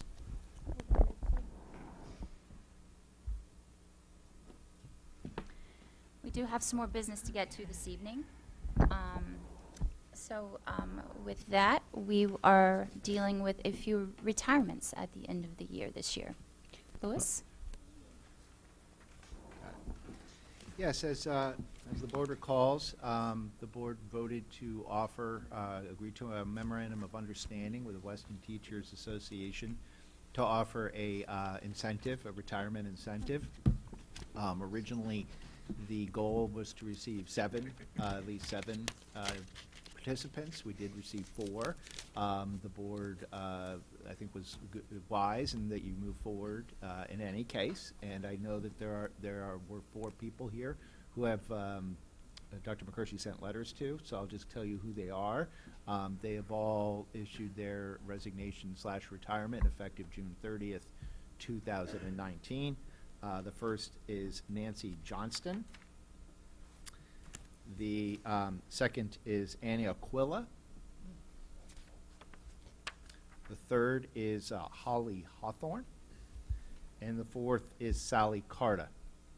And I don't know if Bill wanted to say anything further, but those were the 4 participants in the program. And at this time, we have have not been notified of any additional retirements. Okay, very good. May I have a motion, please?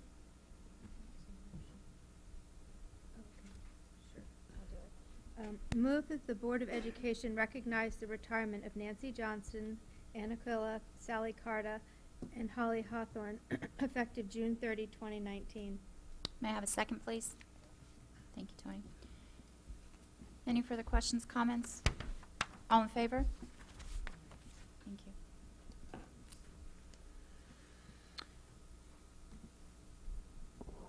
Now for our student resource officer update. Bill? Yeah, so it's a great pleasure to introduce, Chief, are you going to step up or has your team got it? So while he's stepping up, I'll talk a little bit. It's a great pleasure to introduce the Chief to you, to have the 2 SROs and Captain Brodacki give you an update, board and also the community, as to the SRO program. It is exciting for me to see the numbers multiplying there from the last several years. But then in all seriousness, as I said to the Hurlbut staff today, there was an impromptu drop-in by Chief and Captain as I was there with Mike and Rich to give them the update on the budget. But particularly given that was one of the schools where last year we had, if you will, modified, downsized the number of security, and SROs and police are not security, it's a distinct role. But we had assured that community, that specific school community, that there would be added presence from the Weston Police. Some of it the SRO, but some is what I'm hoping will increasingly call the campus police officer. But I think it meant a lot to that faculty today to see both Chief and Captain there. It's meant a lot to us all year to see Chief and Captain quite often. He casts a shadow on my office at least every several days to check in, confer over the weekends if need be. He chases me and finds me by phone. I have yet to see him show up at my house. But I think we are at a point where we have an excellent relationship with the Weston Police, and I look forward to the update now very specifically for the SRO program. Thank you, Chief. Thank you. Thank you for the opportunity to do the update tonight. The good news is you're not going to hear from me very much, about a minute. I'm going to turn it over to the SROs and Captain Brodacki.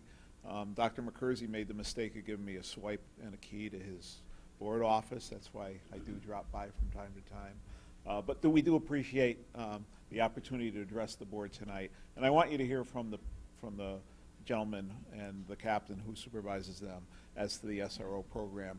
We do appreciate the board's support.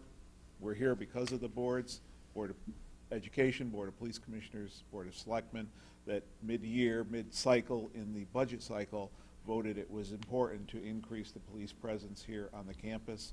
When I go to chiefs meetings in the area, I am the envy of other chiefs. We have probably a quarter of my department here tonight. We have 3 full-time officers on your campus when children are in session here every day. That's extraordinary for the area. And I just want to thank the board. It is a pleasure to be able to work with a group that supports our presence, and our sole mission here is to create a safe environment for the students, staff, faculty, and parents, so that your job of educating the children is easier without having one more thing to worry about. So, that being said, communication is the key. Dr. McCurshey intimated I do drop by quite often. We chat quite often. Captain Brodacki supervises directly my SROs. We chat numerous times a day. He meets with the SROs formally once a week to see how things are going, what they're doing, what programs they're running. Captain Brodacki meets with the principals of the schools that the SROs are in weekly, and that is the key, is this open communication. So with that, I'm going to turn it over to Captain Brodacki to talk about the program and what we're doing here in your schools, and then the gentlemen themselves will talk and take any questions that you have. Thank you for your invitation. Thanks, Chief.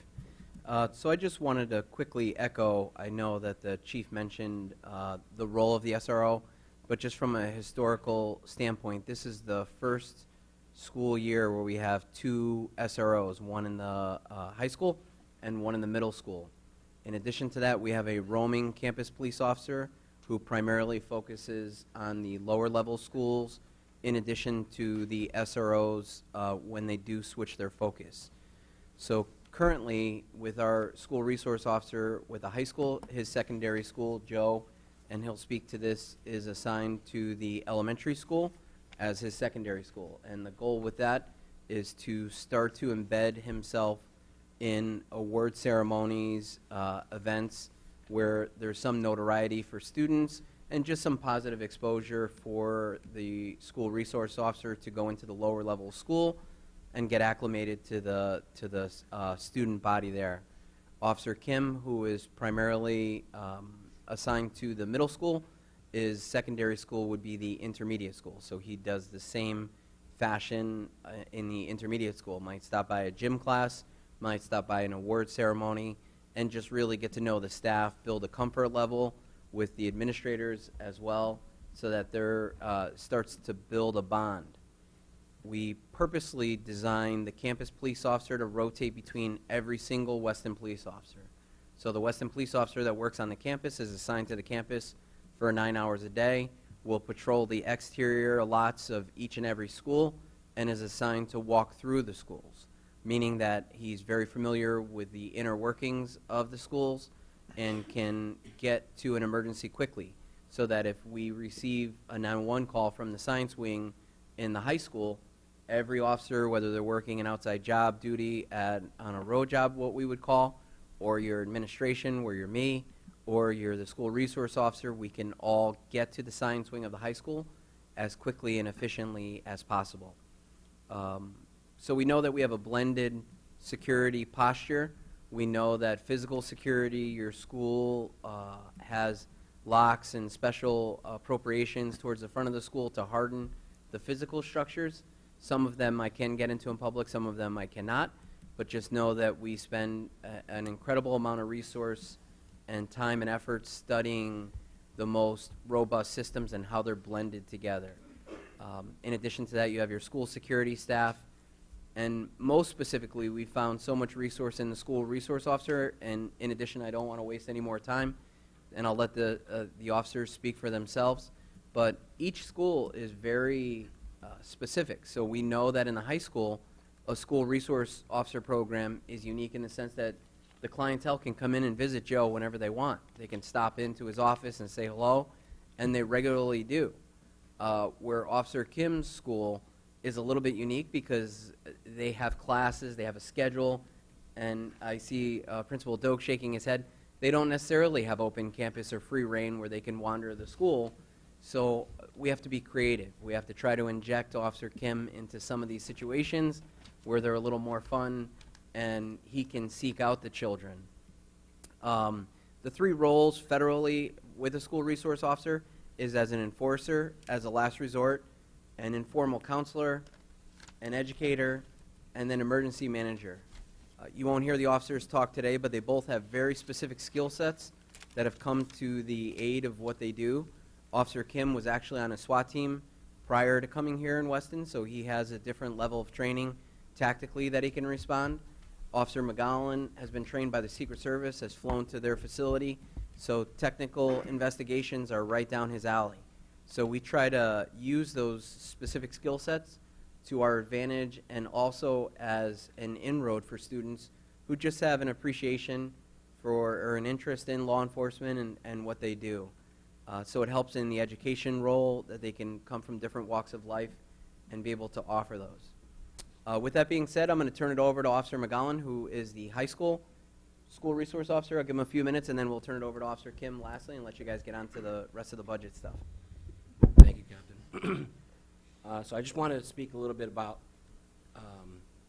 how my day works, especially with being at the high school. I start out every morning greeting most of the kids out the front door. My biggest task at the school, at any school, is building relationships with all these kids and getting them to trust me so that they can come to me. On several different occasions, I've had kids come to me where they've been in trouble, and not in trouble in the sense where they've done something wrong, but where they needed help, whether it was mentally or something that was happening at home. I've had a student call 911 and specifically ask for me, which is, it was great for me to know that he trusted me enough to contact me. This year, now that student has now moved on, but this year he actually contacted me about another student that was having an issue. And I was able, it was out of jurisdiction, it was actually in another state, but I was able to call that police department in another state to contact and reach out for that. On any given day, you know, just like Captain Berdacki was saying, on any given day I can have maybe 30, it depends on any day, but I can have 30, 40, 50 kids stop by my office, say hello, or stop in and talk to me about what's going on. You know, and I always understand exactly when they need something, is when the new kid really starts coming in, and I'll just give them time to really open up. But again, it's about being there when they have that need. And that's where the informer counselor really comes out. I do go to classes. I stop into, I've stopped into personal finance classes to talk about different things. Actually, I followed Dr. McCursey as he did, and Rich Rudel after they did a presentation. I'll stop into government taxes or government classes, talk about you know, the Fourth Amendment or the Second Amendment or whatever they want to talk about that day. Or psychology even. We brought in dogs this year to talk about how the dogs are trained and how the psychology was worked into that. And the kids absolutely love it. And with those sort of things, it really does build the relationships. They come up to me. Some kids will come up to me and say, hey, you know, I'm interested in this or I'm interested in that. I did have a student come this past year, or she graduated last year. She came up to me, and she's following a track in criminal justice. And it's interesting to see how she's working through in college. But again, it's all about building relationships. Your turn. All right. Thanks for having us here.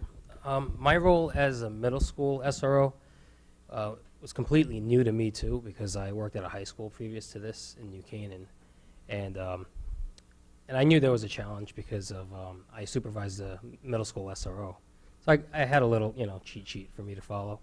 But a lot of it has to do, especially at kids at that age, is exposing them to police officers. And it's kind of humanizing our role, because a lot of times, you know, you see on TV, police officers show up, ooh, you know, and it's, you know, something bad or some crazy incident going on. But getting kids to understand that we are human and we have families and kids and a private life of our own really changes the way they perceive us as police officers. And one thing that we focused on was the digital citizenship when I first started at the middle school. We had every grade. Officer Joe helped me out. And it was basically about, you know, being cognizant of what you do online and how everything you do now is kept, tracked, recorded. And it kind of it woke them up. And after that incident, I had a bunch of kids come to my office saying, "We need to talk to you. It's an emergency," you know, their emergency. But what we found out was I also had kids disclose to me some sort of, you know, concerning issues. And I either reached out to the parents, you know, to tell them what's going on, because a lot of kids won't go to their parents. So I had to tell them. So I gave them a heads up. We had another issue where, you know, something that possibly could have been serious, but we were able to get in front of it and stop the issue before it did get serious. And this is the goal of the SRO. It's not to arrest people. It's not to, you know, discipline kids. Obviously, they do need it once in a while. but it's to stop them from breaking that threshold where police actually have to intervene, because we don't want that. We want kids to have a fun, they make mistakes, and we all made mistakes. So we try to kind of counsel them in that method. We're like informal social workers. It's a big change from being on the road, driving around, pulling people over, getting yelled at once in a while. But it's very challenging for us, but it's actually very rewarding. It's probably one of the most rewarding jobs I ever did. When I left New Canaan, I swore to myself, I'll never do work in the school role again. And here I am now, because I came back saying I miss it, So it was a learning lesson for me. And, just like the program is developing, I'm working with Mr. Doak and Mr. Walters. And we're working as a team, and we are building that relationship. And, it's once we get to that level, this is the first year, it can only get better. And hopefully we are both able to leave a legacy here to have a great SRO program for the future, so it always thrives and always exists to keep the kids safe. So that's what our goal is, and that's what we strive for. So, So with that, do we have any questions? I Not might a ask question, if the I just would like principals to- want to chime in. Yeah, go ahead. See if the I principals just want wanted to chime in. say that I don't think that even did justice to half of what these two gentlemen bring to our district as our school resource officers. I've worked with both of them personally on many different scenarios. But what I want to point out specifically, what I've seen with Officer Kim, is the relationships that he has built with our students. And sometimes these are our students that could be at risk, but they see time spent with him as not just meaningful, but rewarding to them. And I want to thank him for the time and energy he puts in, not just for the classes, the presentations, and the programs, but the individual one-on-one time that he gives to our students. It is greatly appreciated, and it makes a huge difference. Lisa, do you want to add anything, or you don't have to? I just would say ditto. I've been around here a long time, and I can't imagine not having SRO Joe in the building. Yeah. Sorry. No, they're just laughing at the teamwork there between the Yeah, principals. they work Thank together you. a long time when that happens, right? Yeah. I like it when Captain you don't miss a thing, sir, which I'm glad. Let me just say a couple things, put in quick perspective, then we'll open up to the board. Clearly, for a lot of tragic national reasons, there's been a move to increase the number of SROs, and Chief and I have talked a lot about this, and I think, Chief, hopefully I've learned from you and what I've said. I was lucky to work with Chief Evie in Greenwich, and we were sharing kind of through my career how I've been able to be close to law enforcement. In many ways, educators hope to say they don't want to be close to law enforcement, but the nature of it is you have to be. And actually around the table here, Craig Tunk stepped up. He has a deep history of working with law enforcement. Obviously, Lewis does. Rich does. Mike, coming in from Westport, had that same history. But here's the point. It is not easy to land excellent SROs. It is not necessarily in the fiber. No matter how wonderful you are as a police officer, it doesn't mean you're wonderful as a police officer educator or educator police officer. If you read the literature and then the media on SROs and the recent push to have more SROs, one, it's hard to find them. So you often end up with people in the buildings who, frankly, and I think Chief would agree, should not be in the buildings. They could be great doing other police work, but not working with young people.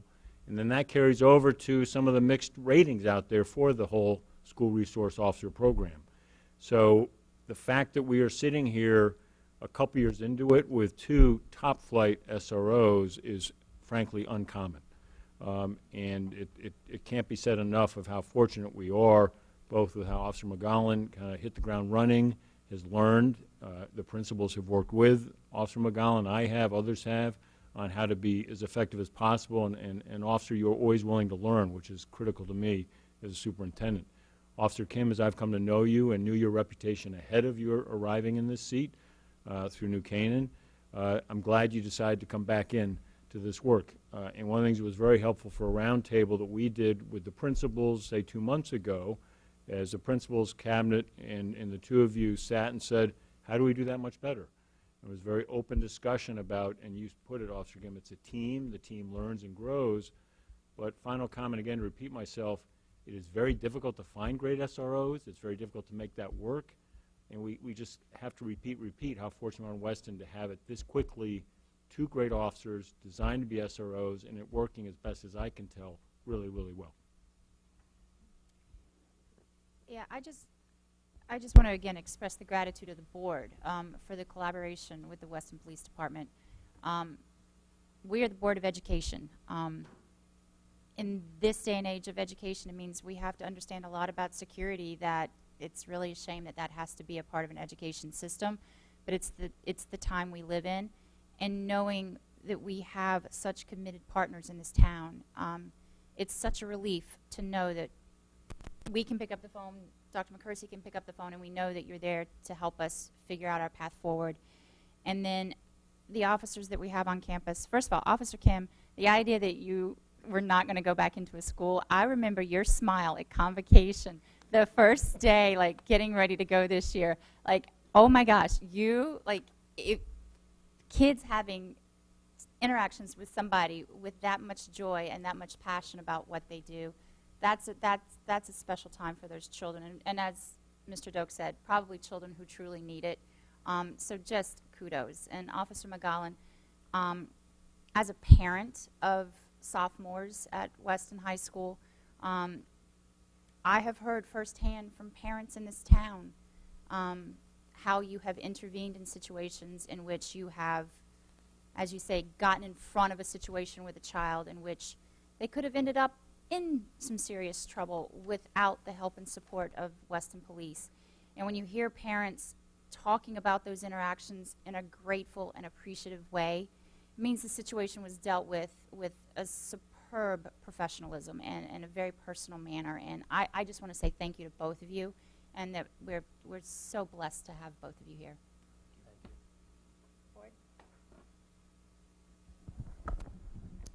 I also want to share the same sentiments as Gina, but then also I want to highlight and appreciate you for taking the time outside of classroom hours.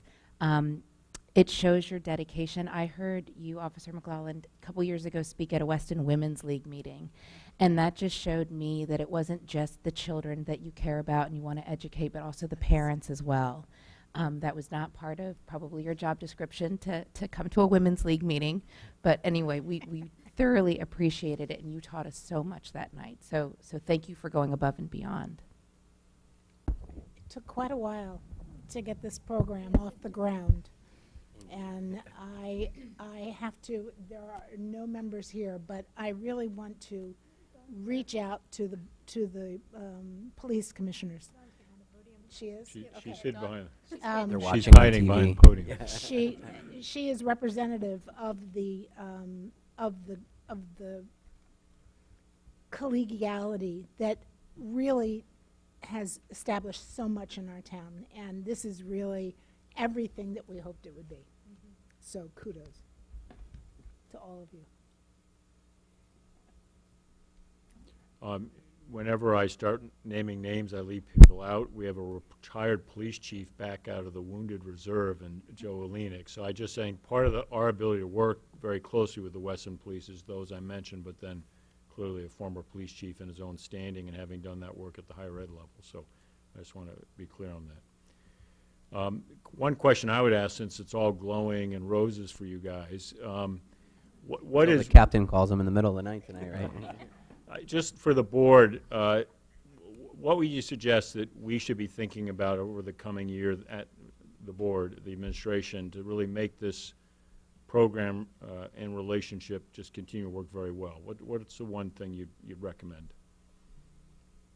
I would just say globally, something that I keep looking forward to is student accountability.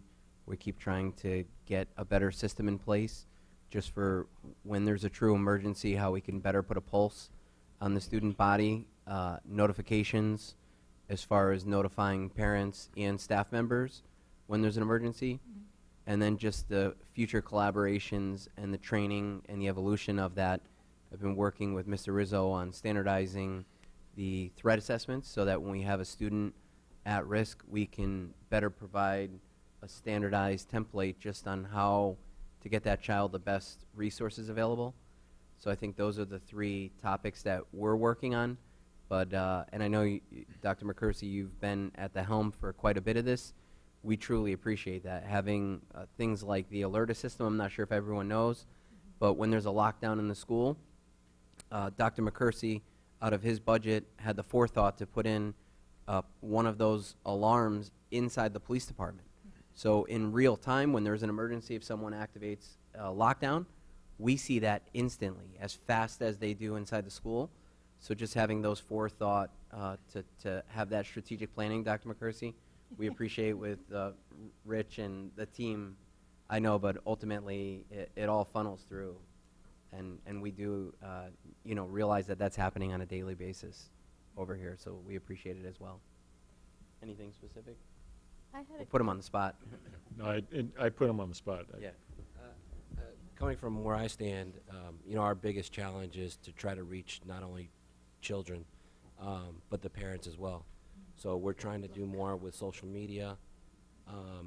We're trying to put more information out there for ourselves. We are trying to, again, reach more parents because it starts at home. The more buy-in we have with the parents as to what our responsibilities and what our goals are with your children, the better it works. And that's the success of the program.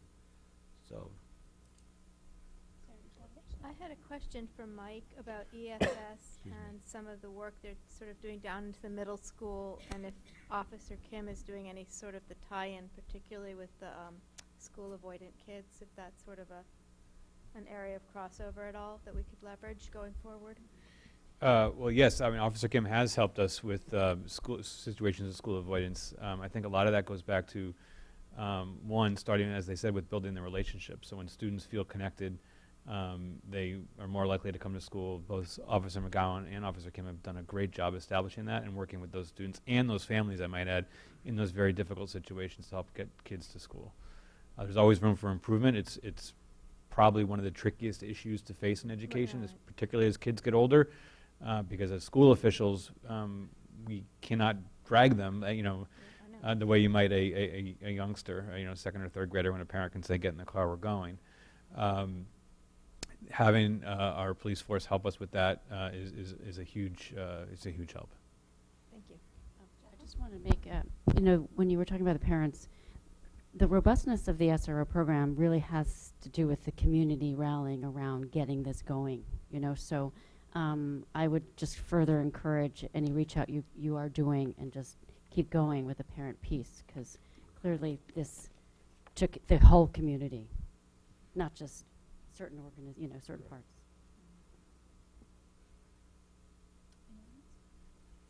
Gentlemen, again, we greatly appreciate your time. We appreciate your guidance when we ask for it, and we also appreciate the regular updates about what you're doing to support our safe schools. Thank you so very, very much. It's greatly appreciated. Thank you for having us. Thank you for having us.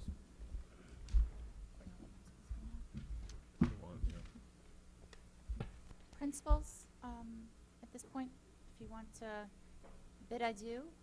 It's a very quick hello and goodbye from you, Patty, but. You can fly back to wherever you were.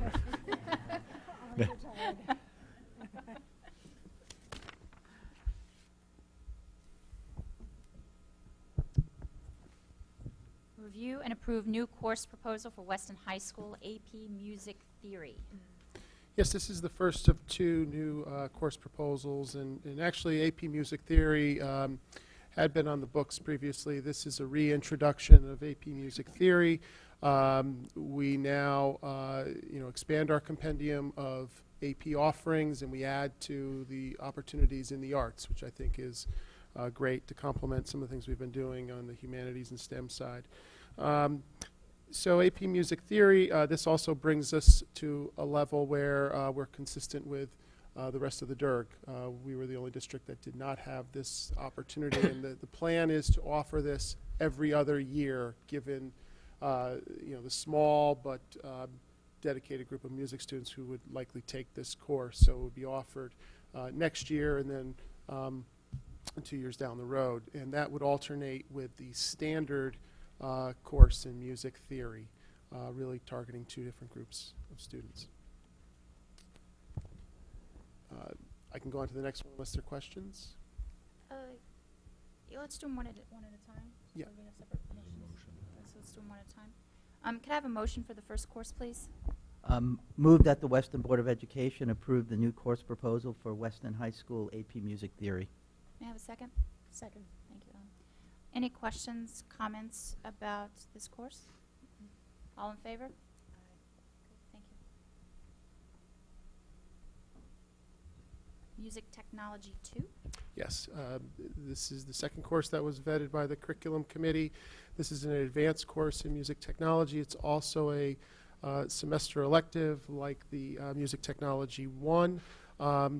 Depending on the number of students, this course would likely run in concert with Music Technology 1, meaning that the students for 1 and 2 would be in the same room and the teacher would differentiate between those two groups of students.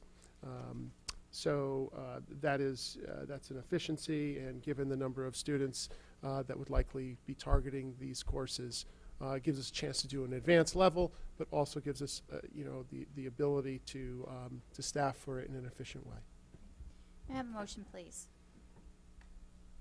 Move that the Weston Board of Education approve the new course proposal for the Weston High School Music Technology 2 Advanced. Second. Ruby? Thank you. Any further questions, comments? All in favor? Aye. Great, thank you.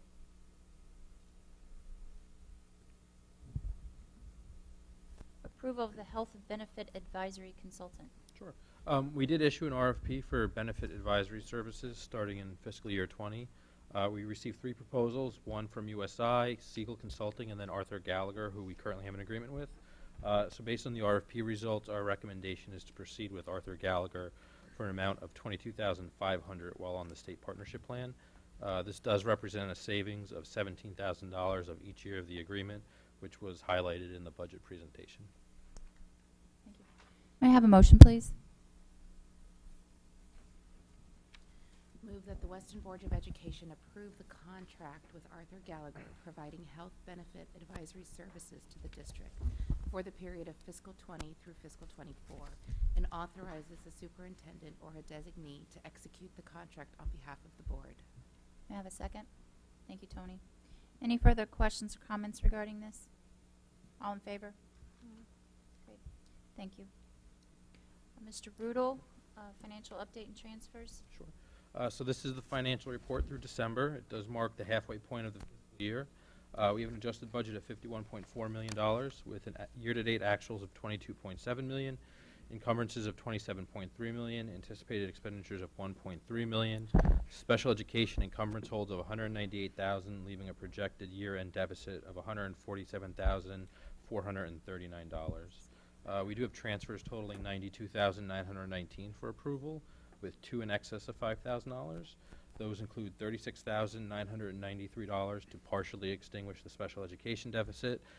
This was done through reducing budgeted funds at the school through a soft freeze of discretionary accounts. And then $23,700 to fund Phase 2 facility study, which again was done through a soft freeze of non-personnel accounts. And then if we move forward to the Internal Services Fund, we have a fund balance of just over $1.5 million, which again is generally strong. May I have a motion, please? Move that the Weston Board of Education approve the 6th fiscal year 2019 financial update and approval of transfers presented by Mr. Rudel. Second. Thank you. Any further questions or comments concerning transfers and financial report? All right. All in favor? Thank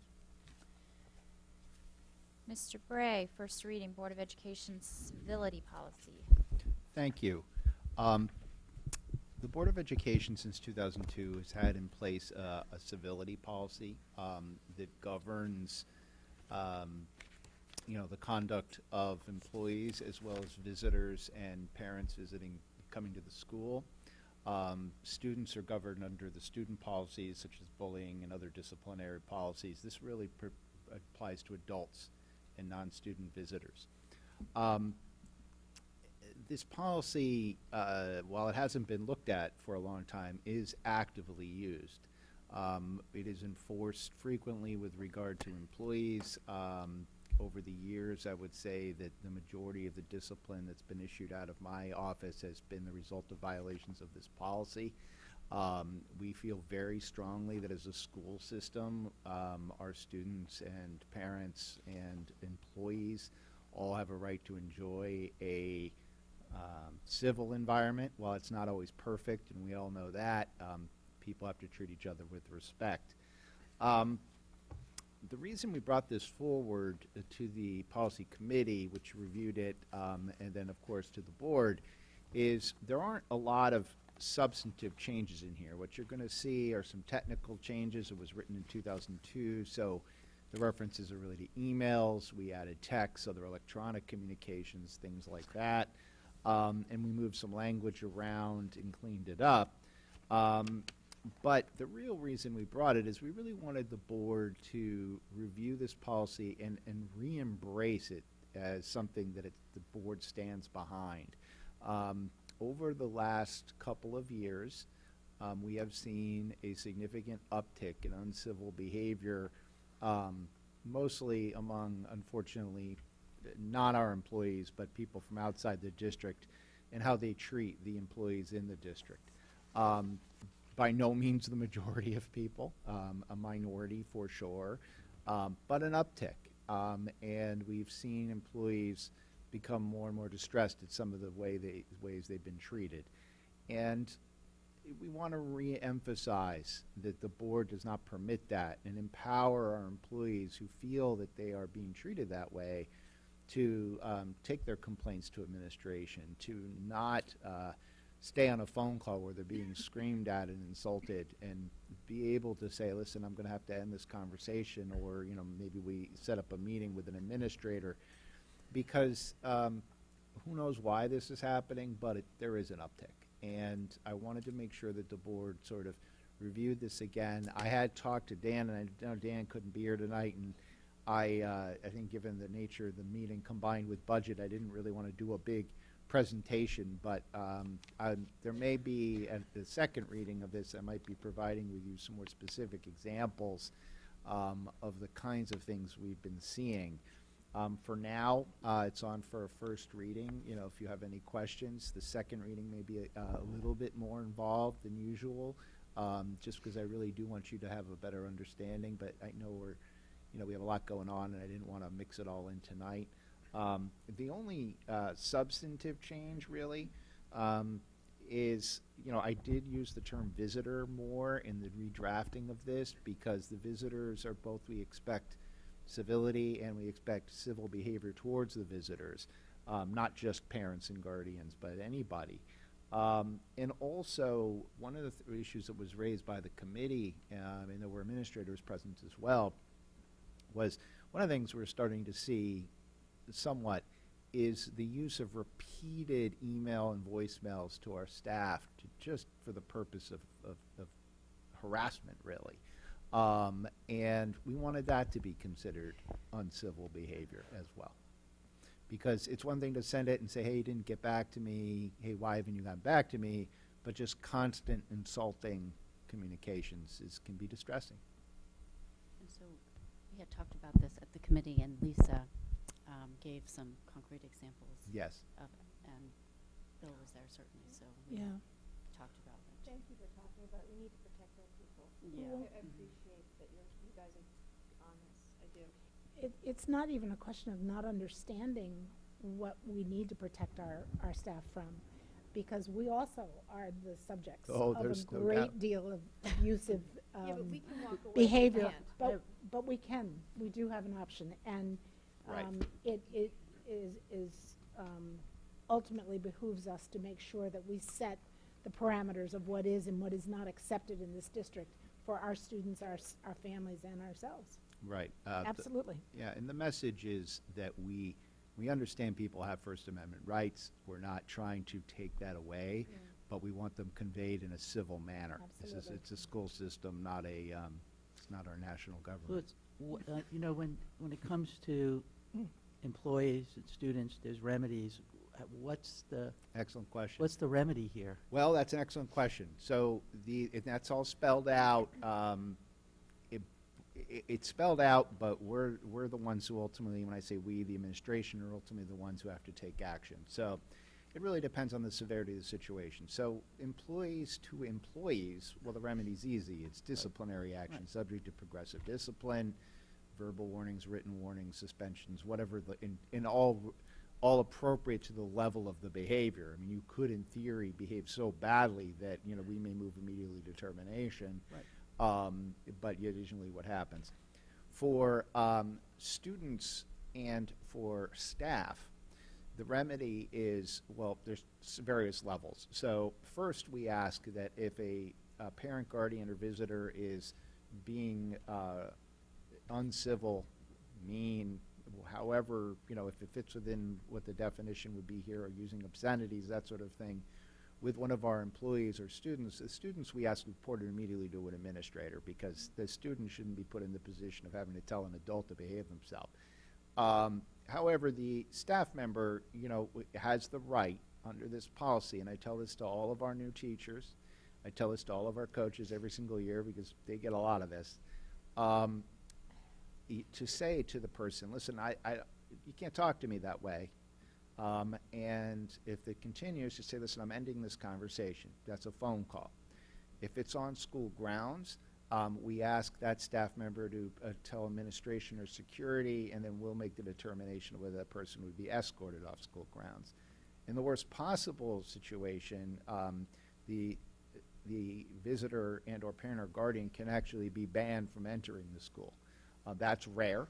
That would require a level of behavior that's obviously entirely unacceptable, and I won't say it hasn't happened, but it's not common.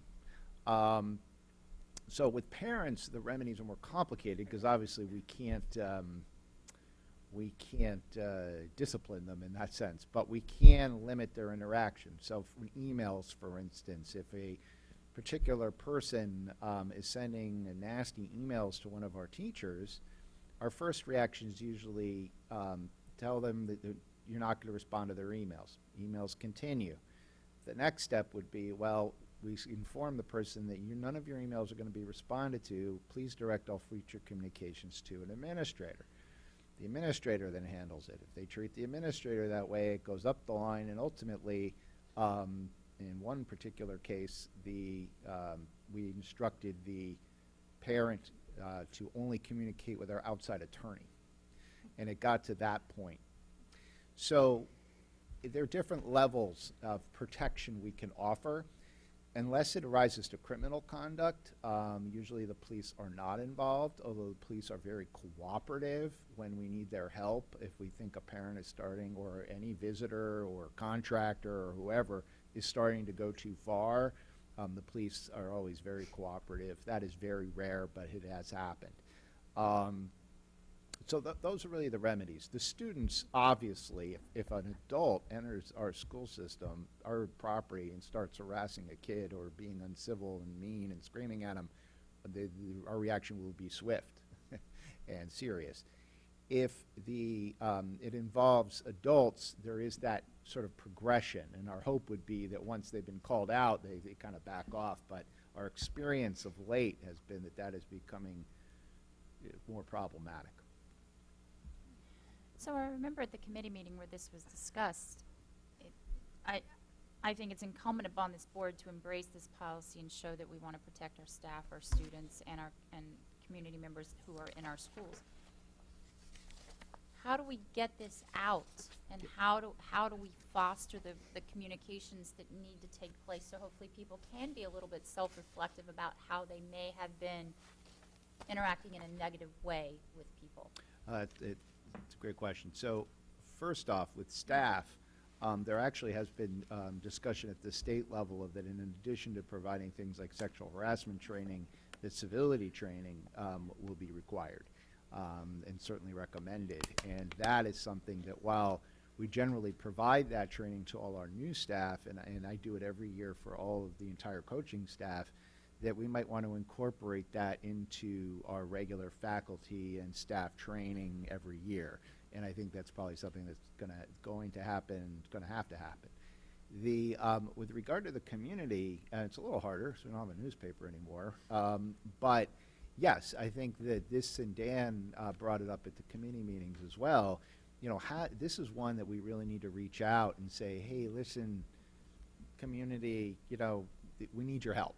And, you know, making sure that both you and our staff, you know, feel that they're, you know, working in a safe workplace, you're visiting a safe school system, that we behave civilly with each other, because it can go the other way too. I mean, you could have a staff member for sure that is not being civil to a community member, but we have a different remedy for that. So I don't know the answer to that question. I think that's something that, you know, the administration will discuss and we'll probably bring back to the committee at the committee level and figure out how to get this out. But I do think a communication of some sort and an emphasis on this policy needs to be out there. Definitely, because it's not an equal relationship. Like I said before. No, not at all. The parents in the community are not in their workplace and are free to walk away, whereas you are professionals, right, and cannot respond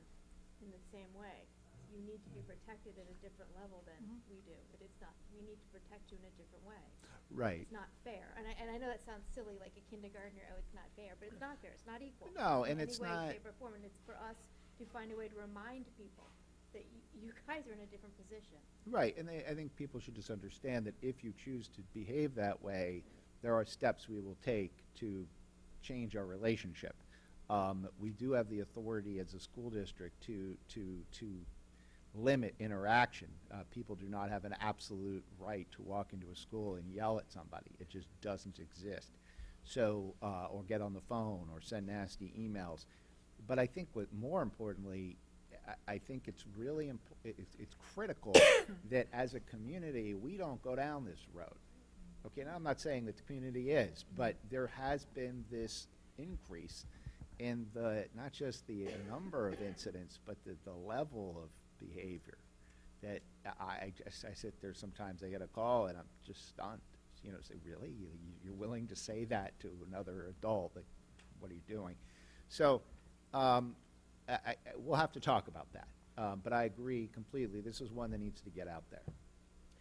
Louis, does this policy also pertain to civilian to civilian on school grounds? Yes. Okay. Yes, that's a good question. It's not just yes. to a district employee.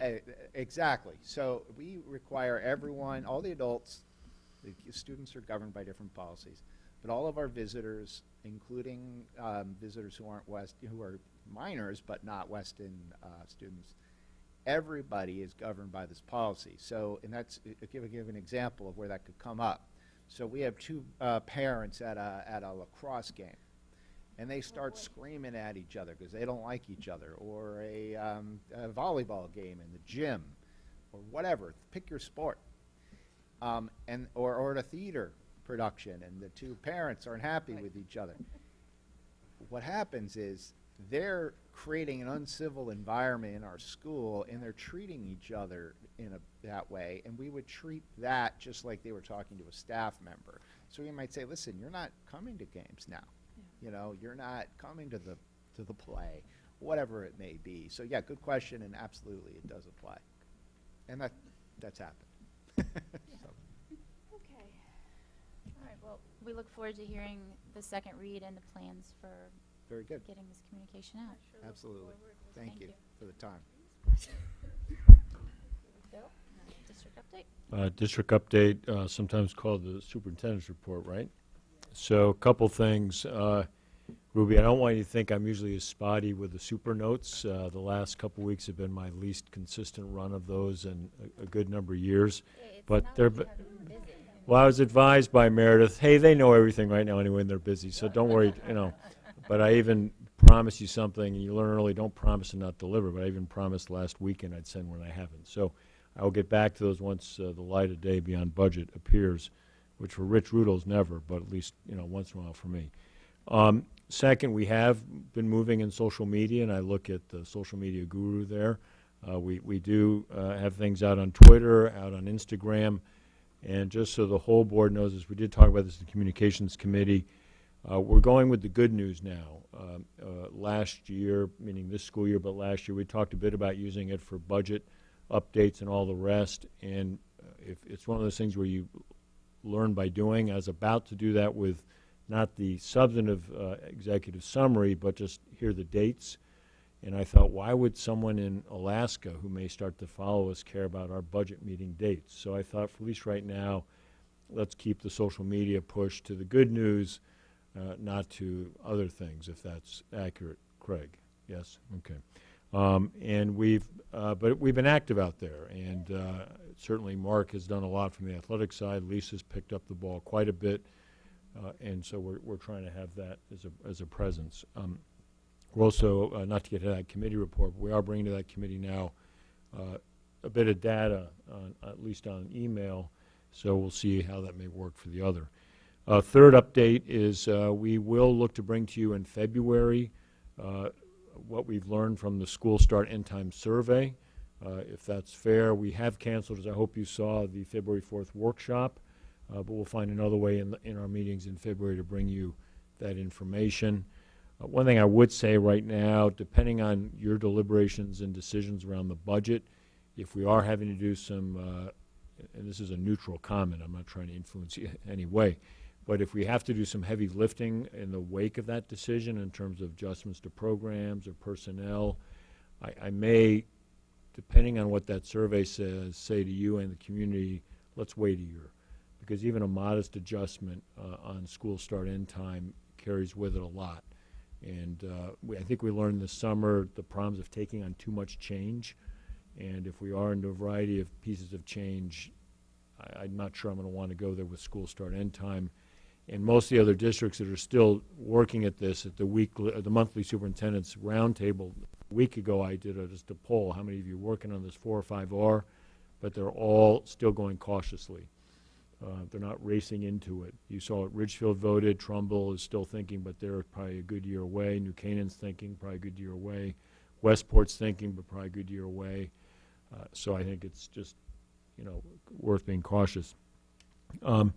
Another substantive update tomorrow, the Phase 2 Feasibility Study Advisory Committee has a key meeting.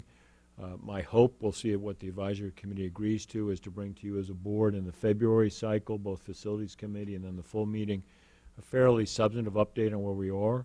I've been sending to you as a full board the materials that advisory committee has, so you do know, if you've had a chance to look at that in the midst of the budget material, you do know that there's a draft Gantt work plan from Silver Petrocelli that's fairly aggressive, that would bring back to you as a board in March a reading on at least one of these 3 side options. But there's also there an update as to the 2 scenarios and 9 options, the sense of those 9 options. I would hope to get that into the board level, very public discussion, so you all know, and I think it might be helpful in the budget deliberations. While that's silent for this year's budget, there could be questions or may be helpful to some decision makers, be that the Board of Selectmen, Board of Finance, the town, to know that we're looking very seriously at a very fundamental efficiency issue, which is how many sites do we have on our campus. Lastly, speaking of design, I kind of like this. We're trying it out. We stole this layout from other districts. I went online and looked. It is a change. For the typical board meeting, I would hope you as a board would agree to try it out for a couple meetings. It would be just this mix with the principal's table over there so you can envision it. But I'm already finding it makes a big difference because I'm not a superintendent who thinks I have everything up here. I need to get help. And instead of kind of looking through people to get the help, they're right here. We've designed this with a right angle so you as a board can talk. And I think, frankly, I like it. I hope we can try it out a little bit longer. We're a team. I know. So I've allowed them the privacy to do what they need to do. So we hope you might be willing to stay with this for at least another several cycles of meetings. So, and again, I wish I could say it was original, but and I won't tell you which districts. I went online to get a sense of. It was not Greenwich. It was not Greenwich. So, all right, that's my superintendent's report. Thank you, Bill. Committee reports, I know basically everybody's been focusing on budget stuff right now in one way, shape, or the other, so I'm not sure if there are any highlights that anybody wants to make about committee work going forward.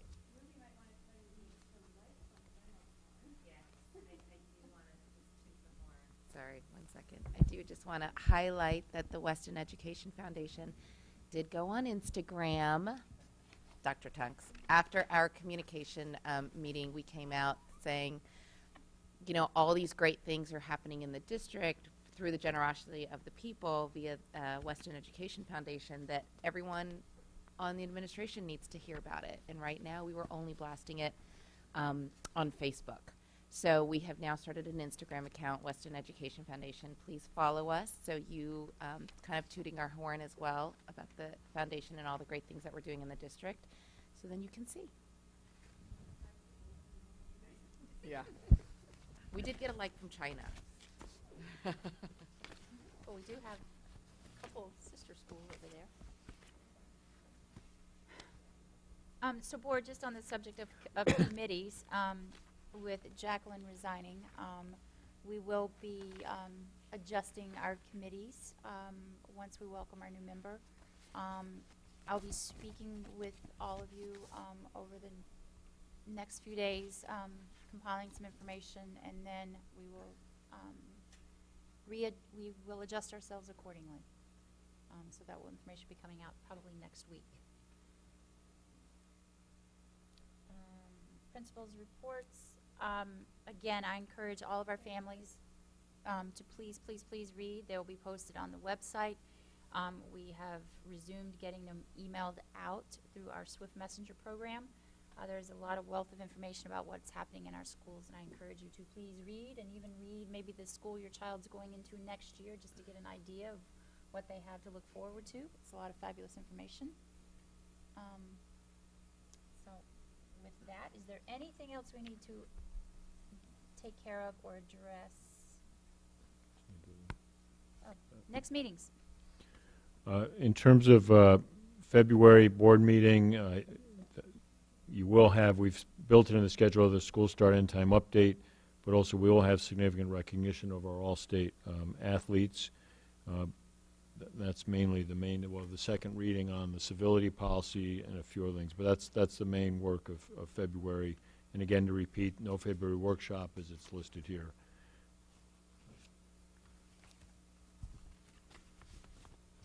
Anything else from board members before we take a motion to enter into executive session? Members of the public, at this time, I'm going to entertain a motion to enter into executive session. Once we have passed that motion, we will be relocating into the private room behind us, and then we will come back out when we are done. But there will be no action on that issue this evening. Mike, you can go if you want. Do you want to stay, or?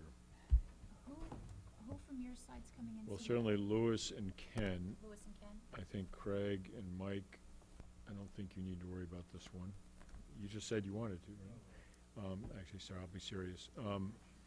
And then Rich, yes? Yeah, we'll need you.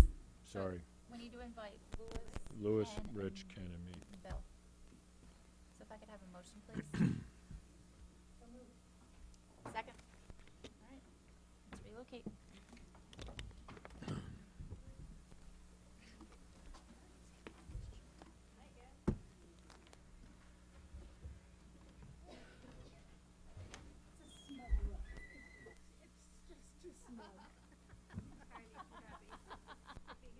He's like, I'm out of here. I'm out of here.